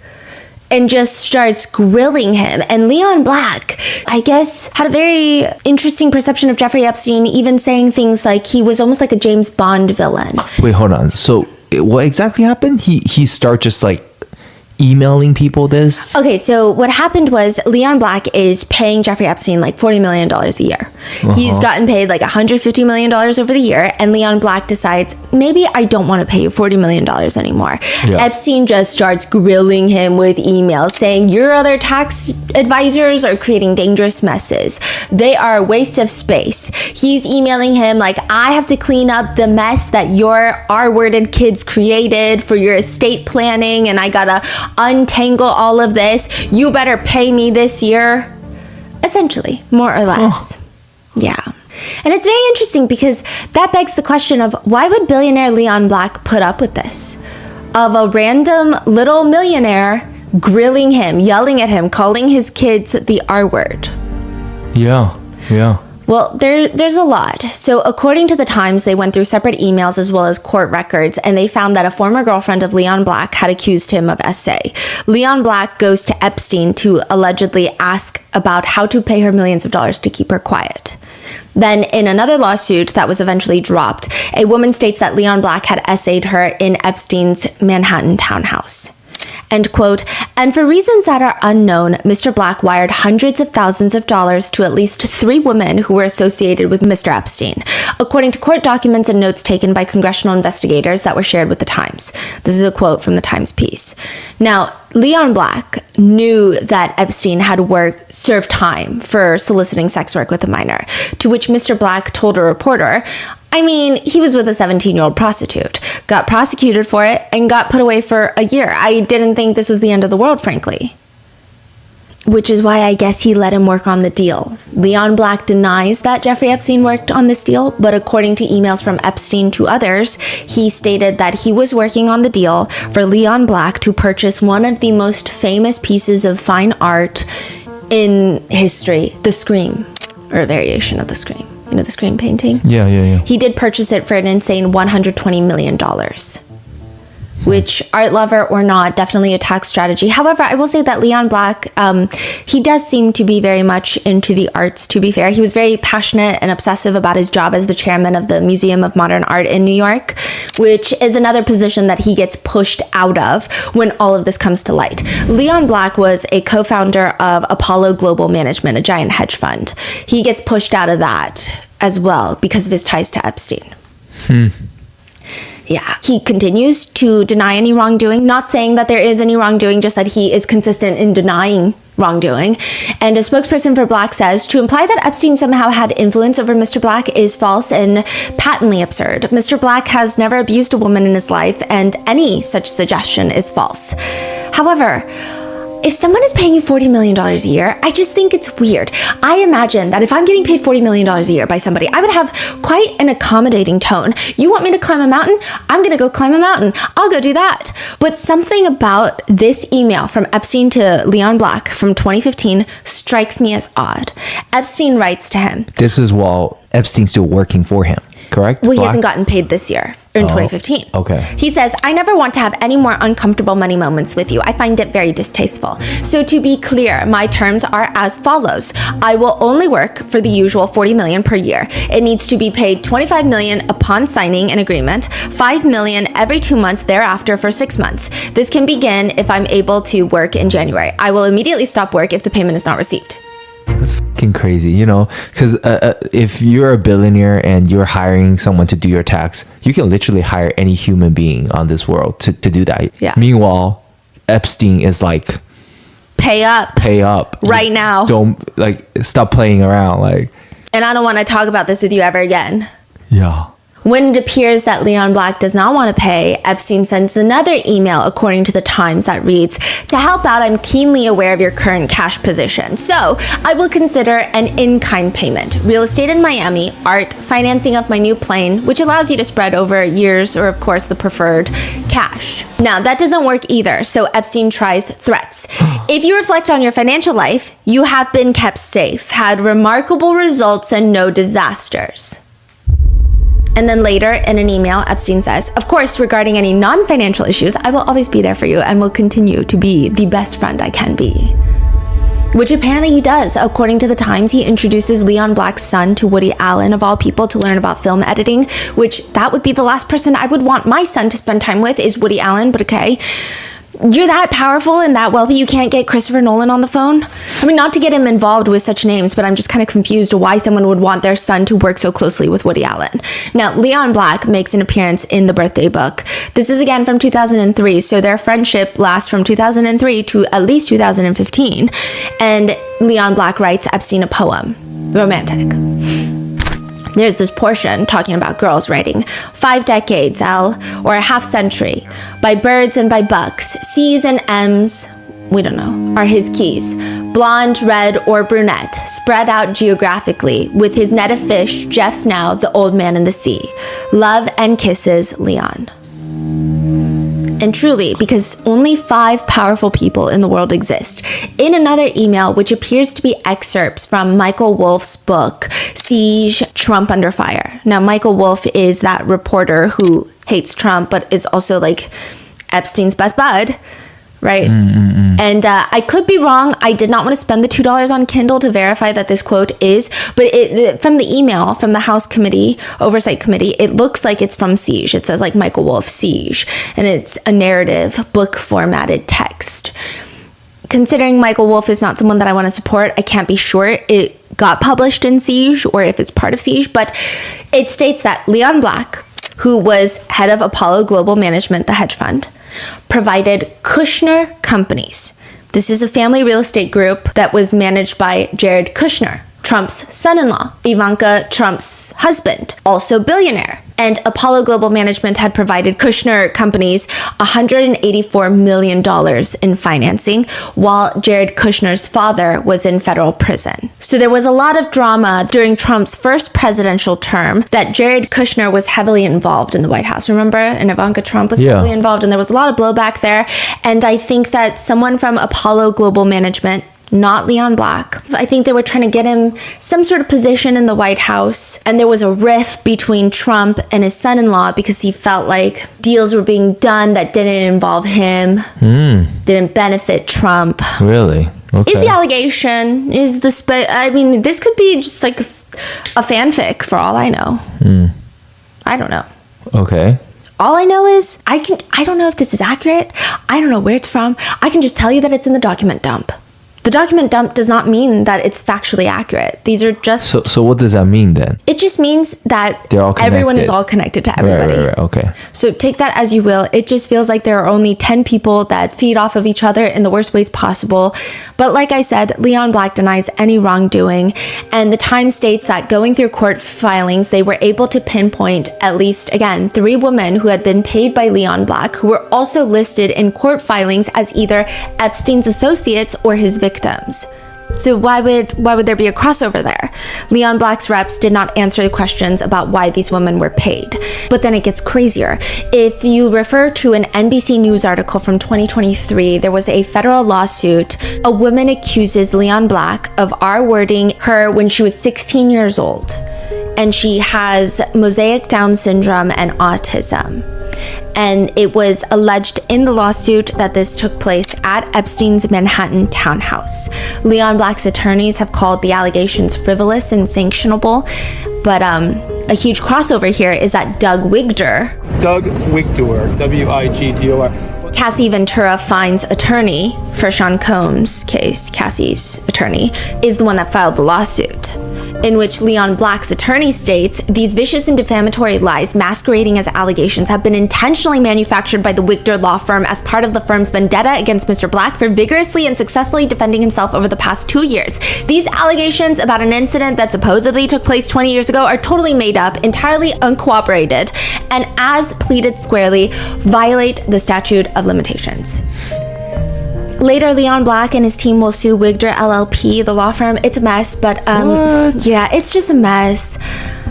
One other notable detail in the Leon Black saga, though, is that according to the New York Times, Leon Black agreed to pay the Virgin Islands, the U.S. Virgin Islands, where Jeffrey Epstein owned his island, Epstein Island, $62.5 million to be released from any potential claims that could potentially come up from the territory's 3-year investigation into the trafficking ring run by Epstein. So the territory is like, we're going to investigate because he owned an island in the U.S. Virgin Islands, and apparently he's sex trafficking.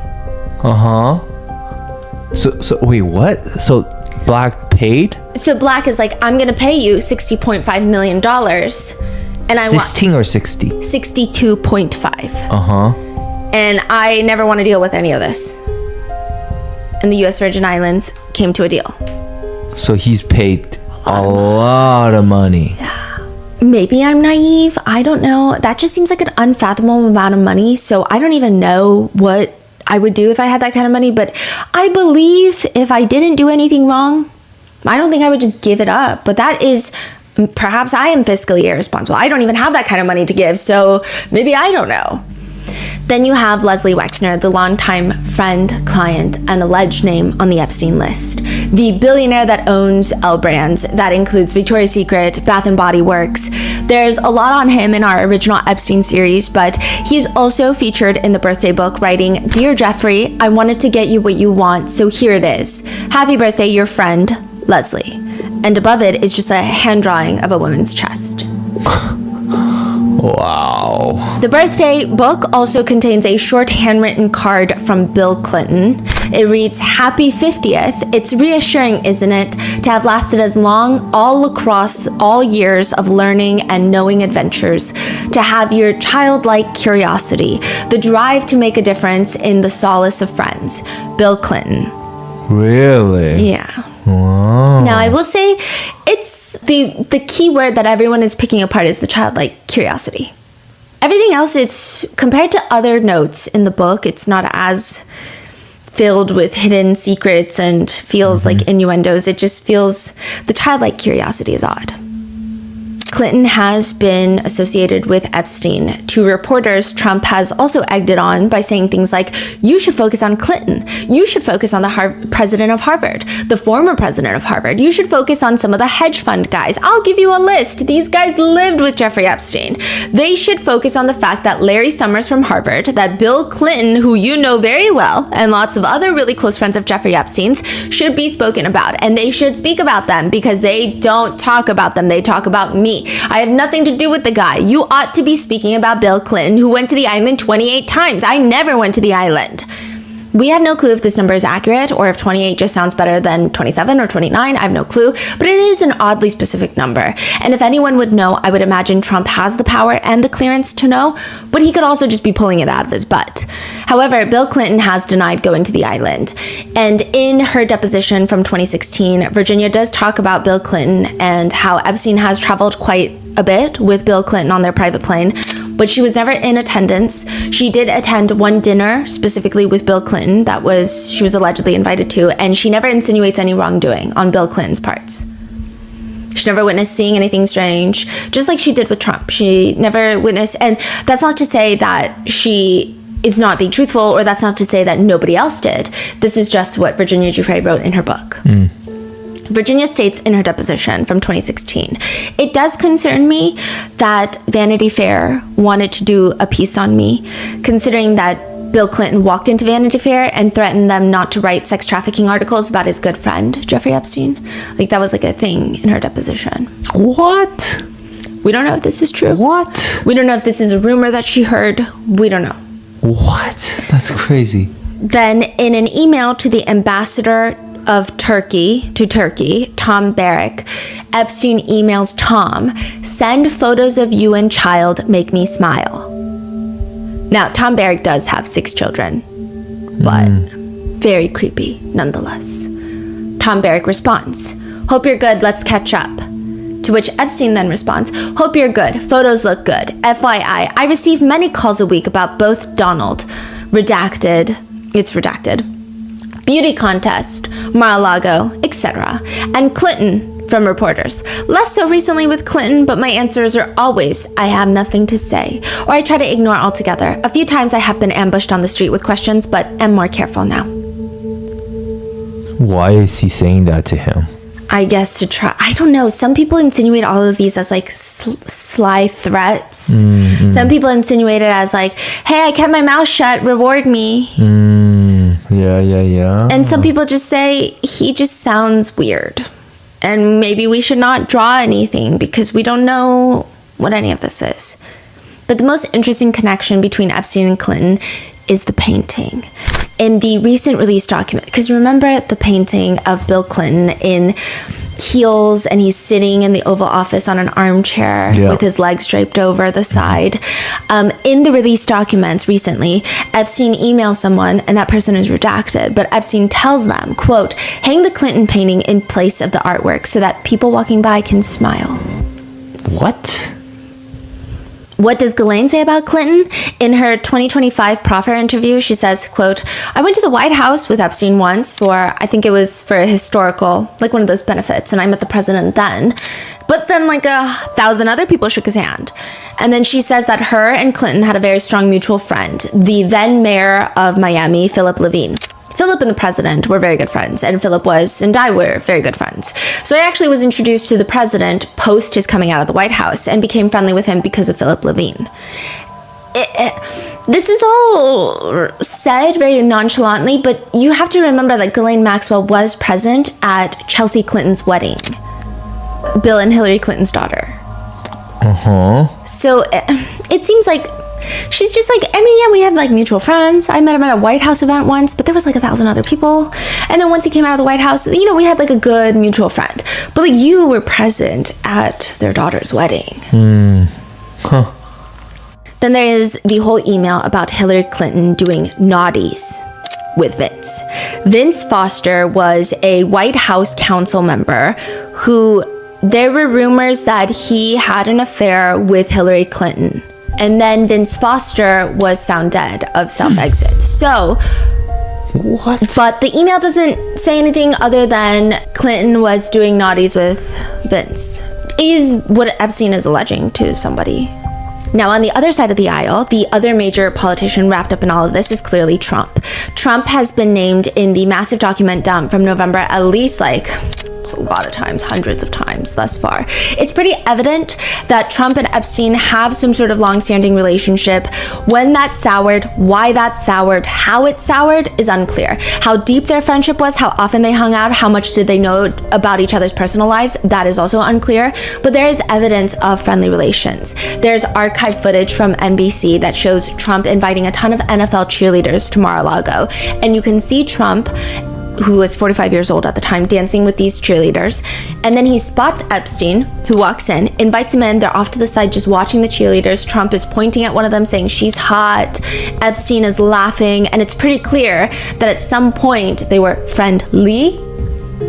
Epstein was present at Trump's second wedding to Marla Maples, but also a lot of people were present to that. So, I mean, they're New York socialites. He was also present at the opening of the Harley Davidson Cafe in New York. There is a photograph of Epstein next to Trump and Ivanka, as well as Eric Trump, who are very clearly children at that point. They were pictured at events at Mar-a-Lago together, more notably Victoria's Secret events. Victoria's Secret, again, owned by L Brand's Leslie Wexner. Now, the interesting thing is, I think MAGA was fine with all of this because most of these documented instances of them being friendly were before he took that plea deal. So there is this hope that the person in office had no clue. And once they had a clue, stopped hanging out with Epstein, right? Or maybe they even stopped way before the crimes. Maybe they started getting an inkling of it, which means that Trump should release the files because he always made it appear that Bill Clinton was the main one in the files. So the Democrats are protecting Epstein and the high-up officials. And clearly, Trump is not fond of Jeffrey Epstein. In another statement, okay, so back in like the early 2000s, this is before Jeffrey Epstein took that plea deal, but there were whispers probably around Palm Beach that something was amiss. But Trump has been quoted by saying, "I've known Jeff for 15 years, terrific guy. He's a lot of fun to be with. It's even said that he likes beautiful women as much as I do, and many of them are on the younger side. No doubt about it, Jeffrey enjoys his social life." Clearly, now he has changed his tune, which he says things more along the lines of, "Well, I knew him like everybody else in Palm Beach knew him. I mean, people in Palm Beach knew him. He was a fixture in Palm Beach. I was not a fan of his, that I can tell you. I was not a fan of his." I was not a fan of his, that I can tell you. I was not a fan of his, so... It's understandable that people have questions, but it's weird because Trump starts getting very agitated when people keep asking, stating that this whole Epstein thing is so boring. Why are we still talking about it? Quote, "It's pretty boring stuff. It's sordid, but it's boring. I don't understand why it keeps going." It's pretty boring stuff. It's sordid, but it's boring. And I don't understand why it keeps going. Which sounds rather defensive for someone who has nothing to do with Epstein. Another time he responds to a reporter saying, "Are you still talking about Jeffrey Epstein? This guy's been talked about for years. Are people really still talking about this guy?" And are people still talking about this guy, this creep? It just seems like a desecration. I will say that in the recent document release, there are a lot of references between Epstein and others alluding to the idea that Epstein has information on Trump that Trump would not want out. In an email thread to Kathy Remler, she's the former White House counsel for President Barack Obama, and she is the current chief legal officer at Goldman Sachs. She sends Epstein a link to the New York Times piece about Trump's crimes. This is in 2018, so this is recent. This is like way after the public knows about Epstein. Trump is in office. He's serving for his first term. Epstein is alive. He's not in jail. Kathy sends this link to Epstein. And the article is just talking about why Trump needs to be impeached. Epstein responds, "I think he makes the argument that it was Trump's money, making it not illegal because it's about campaign funds and there was a whole debacle. Though he said he only found out afterwards, ? I will say Jeffrey Epstein is not very coherent in his emails, but he's just kind of like, oh yeah, this is what Trump's team are trying to say. And then he emails, "I'm sure his accountant has flipped anyway. I did talk in detail to Starr yesterday regarding indictments, how Trump can make a deal, special counsel, Clinton's trash can. Yes, Starr, give me more. Yuck." I don't know. Okay, it's just like, it's the ramblings of someone that is unhinged. Kathy responds more coherently. "It makes no difference whether it was his money. Issue is failure to disclose, plus fact that he has lied his ass off and about it makes clear that he knew it was illegal." Epstein writes back, "You see, I know how dirty Donald is. My guess is that non-lawyers, New York biz people have no idea what it means to have your fix or flip." Yeah. Then in another email thread, Kathy, again, former White House counsel, emails Epstein, "Trump is so gross." Epstein responds, "Worse in real life and up close." Which these are exchanged in 2017. So, I mean, Kathy would have known that Epstein is also gross. But what is new at this point? Everyone's a disappointment on both sides of the aisle. It really doesn't matter. And if you're concerned that perhaps she didn't know and did not vet Epstein before talking to him, I highly doubt it. But there is another email exchange between the two of them where Kathy says something along the lines of, "Most girls do not have to worry about this crap." So she's talking about how she has to worry about like all of these different things. Anyway, kind of pick me, but Epstein responds, "Girls, careful, I will renew an old habit." Oh my God. Then he goes on to list a bunch of names, random names that are probably not random at all. I think a good chunk of these people probably don't know what he's doing, or they might know what he's doing and they're not going to say anything, but they're not involved. Does it make it right? Probably not. But it's the fact that like he is a professional connector. He knows how to connect everybody. And that's why JP Morgan was in so much shit and they had to fork up hundreds of millions of dollars to Epstein victims, because JP Morgan, the argument is that they should have known that all of Epstein's funds were suspicious because they were working with him even after his conviction in 2009. But Epstein was allegedly introducing them to people like Bill Gates and introducing them to very high profile clients. JP Morgan? Yes.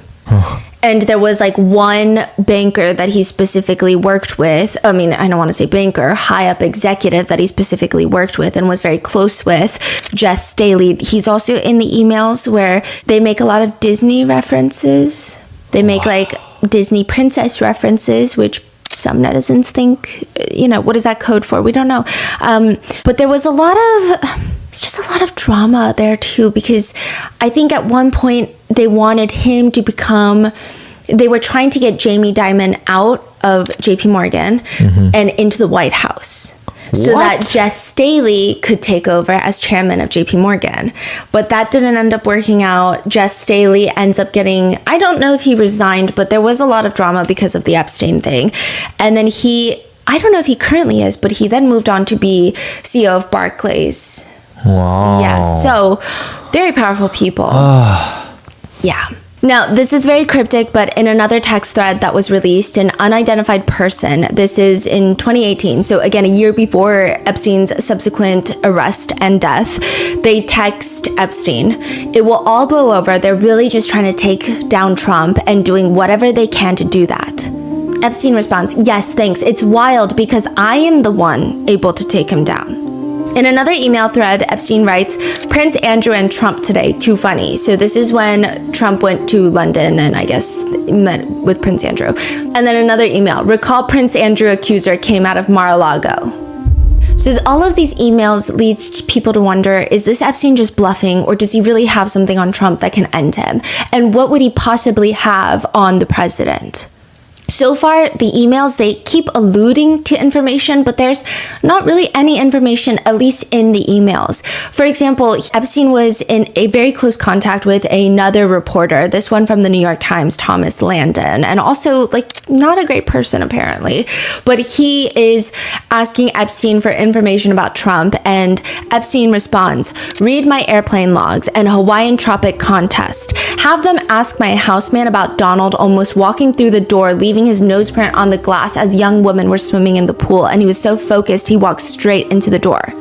Then another email, "Research how he paid for Mar-a-Lago. Matt was his bagman. Trump shuttle, Trump casino. Review SEC filing to see backdates of taking money." Also, Thomas Landon, in my opinion, is a fucking weasel. People make it seem like all of these reporters are messaging Epstein because they're going undercover to take Epstein down.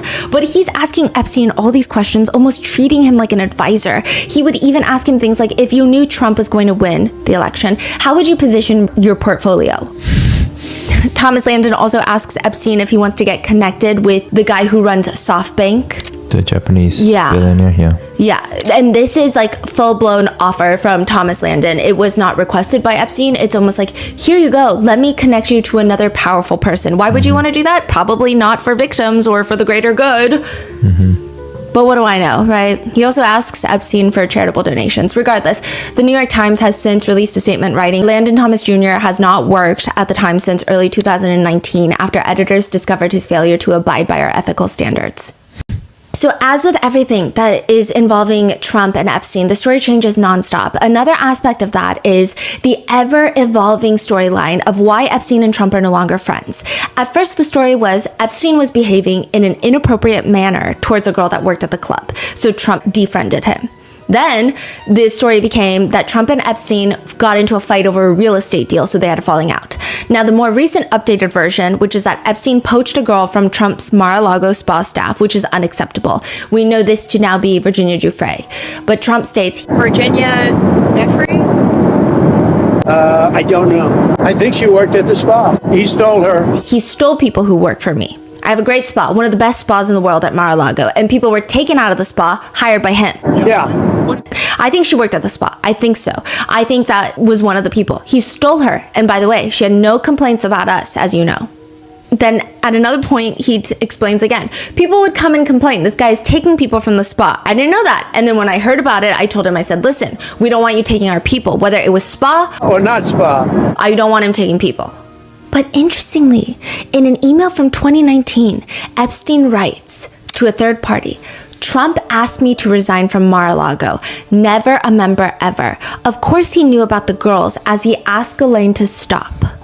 And this was when Epstein probably didn't know that A, he was going to be arrested, B, he was going to die, and that C, that his emails would be released by the House Oversight Committee. Now, there is a big deal being made about whether Virginia named Trump as an abuser or not, and clearly she did not. And she only had nice things to say about him, and that is very much her experience, and she's quite transparent and seems transparent in all of her statements, but that does not mean that Trump has not been accused by others. Maria Farmer is a survivor of Jeffrey Epstein's. She alleges that on one occasion, she was at Epstein's office. This was in the 90s. Trump gets there too. He starts eyeing her up and down and doesn't stop until Epstein comes and tells him she's not for you. She alleges that Trump would say, she looks young, I thought she was 16. Another woman alleges that Trump essayed her at an Epstein house party in 1994 when she was 13 years old. She did drop the case after she started receiving death threats. And 4 days after she drops her civil suit, Trump becomes president for the first time. Well, he gets elected, but he was president-elect. There is a picture from the birthday book that depicts Epstein and a few of his buddies holding up one of those giant checks, and it's made out to be $22,500. And it's paid to the order of Jeffrey Epstein, signed DJ Trump, Donald J. Trump. I will say it looks like some sort of competition or tournament, probably held at Mar-a-Lago, but the writing under the picture reads, Jeffrey showing early talents with money and women, sells fully depreciated, redacted, to Donald Trump for $22.5K. We're assuming the redacted is a victim's name. Fully depreciated? Yeah. That's crazy. The rest of the caption reads, showing early people skills too. Even though I handled the deal, I didn't get any of the money or the girl. And there are rumors that because of Epstein working very closely, and there being rumors that Epstein was trafficking, there are allegations that Epstein was trafficking women from Eastern Europe. Some people have come to the conspiracy theory that perhaps a very powerful woman was introduced through. I think that is so far a conspiracy. I couldn't find too much in any of the release documents. I don't really see many official sources talking about anything of that sort. It seems so far to be existing in the TikTok and Reddit sphere primarily. But to make matters more difficult for MAGA, Trump very, very curiously had recently said to reporters in the press room about Ghislaine, I just wish her well, frankly. I've met her numerous times over the years, especially since I lived in Palm Beach, and I guess they lived in Palm Beach, but I wish her well, whatever it is. Later, he doubles down because everyone's like, what do you mean you wish her well? And he says, she's now in jail. Yeah, I wish her well. I wish a lot of people well. Good luck. Let them prove somebody was guilty.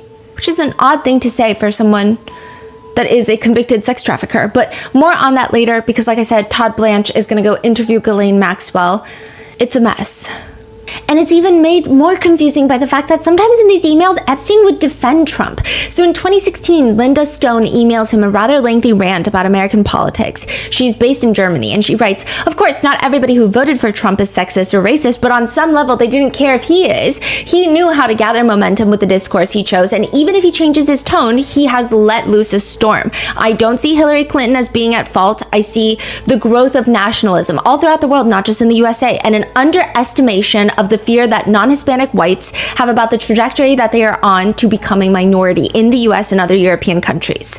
To which Epstein responds, Trump is neither sexist or racist. That is the point and in fact the truth. He says things to get elected and it worked, nothing more, talking heads, goofy.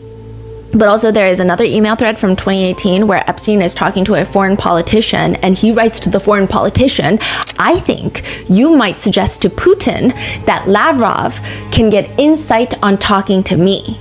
Churkin used to, but he died. Lavrov is a huge Russian prominent, he's like a foreign minister of Russia. He's a very prominent in the world of global politics. And he just replaced somebody who died. So Epstein is like, hey, can you reach out to Putin, Vladimir Putin, and tell him maybe Lavrov should talk to me to get information about Trump. on Russia and America relations. That is okay. Yeah, and he writes this about Trump. He understands Trump after our conversation. So he's like, the deceased, foreign politician that I was working with in Russia.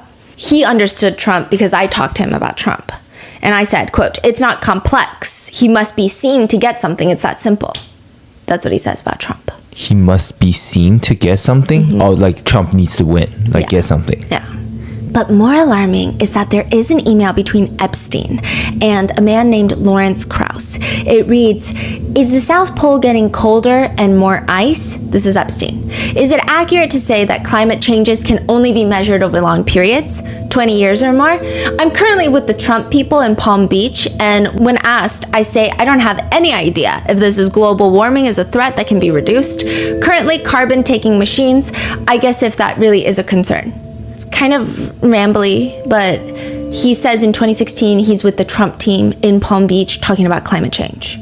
Krauss responds to talk about global warming, but it's odd that he said that he was in Palm Beach with Trump people. There's another email where he insinuates that he's with the Trump crowd. So I don't know if that just means he's with very passionate MAGA individuals such as Steve Bannon, or whether that means he's with the Trumps, with the Trump's friends, with people that are not elected, but appointed into the White House, or if he's with Trump himself. I don't know. I'm assuming if he was with Trump himself, he would say with Trump, but I don't know.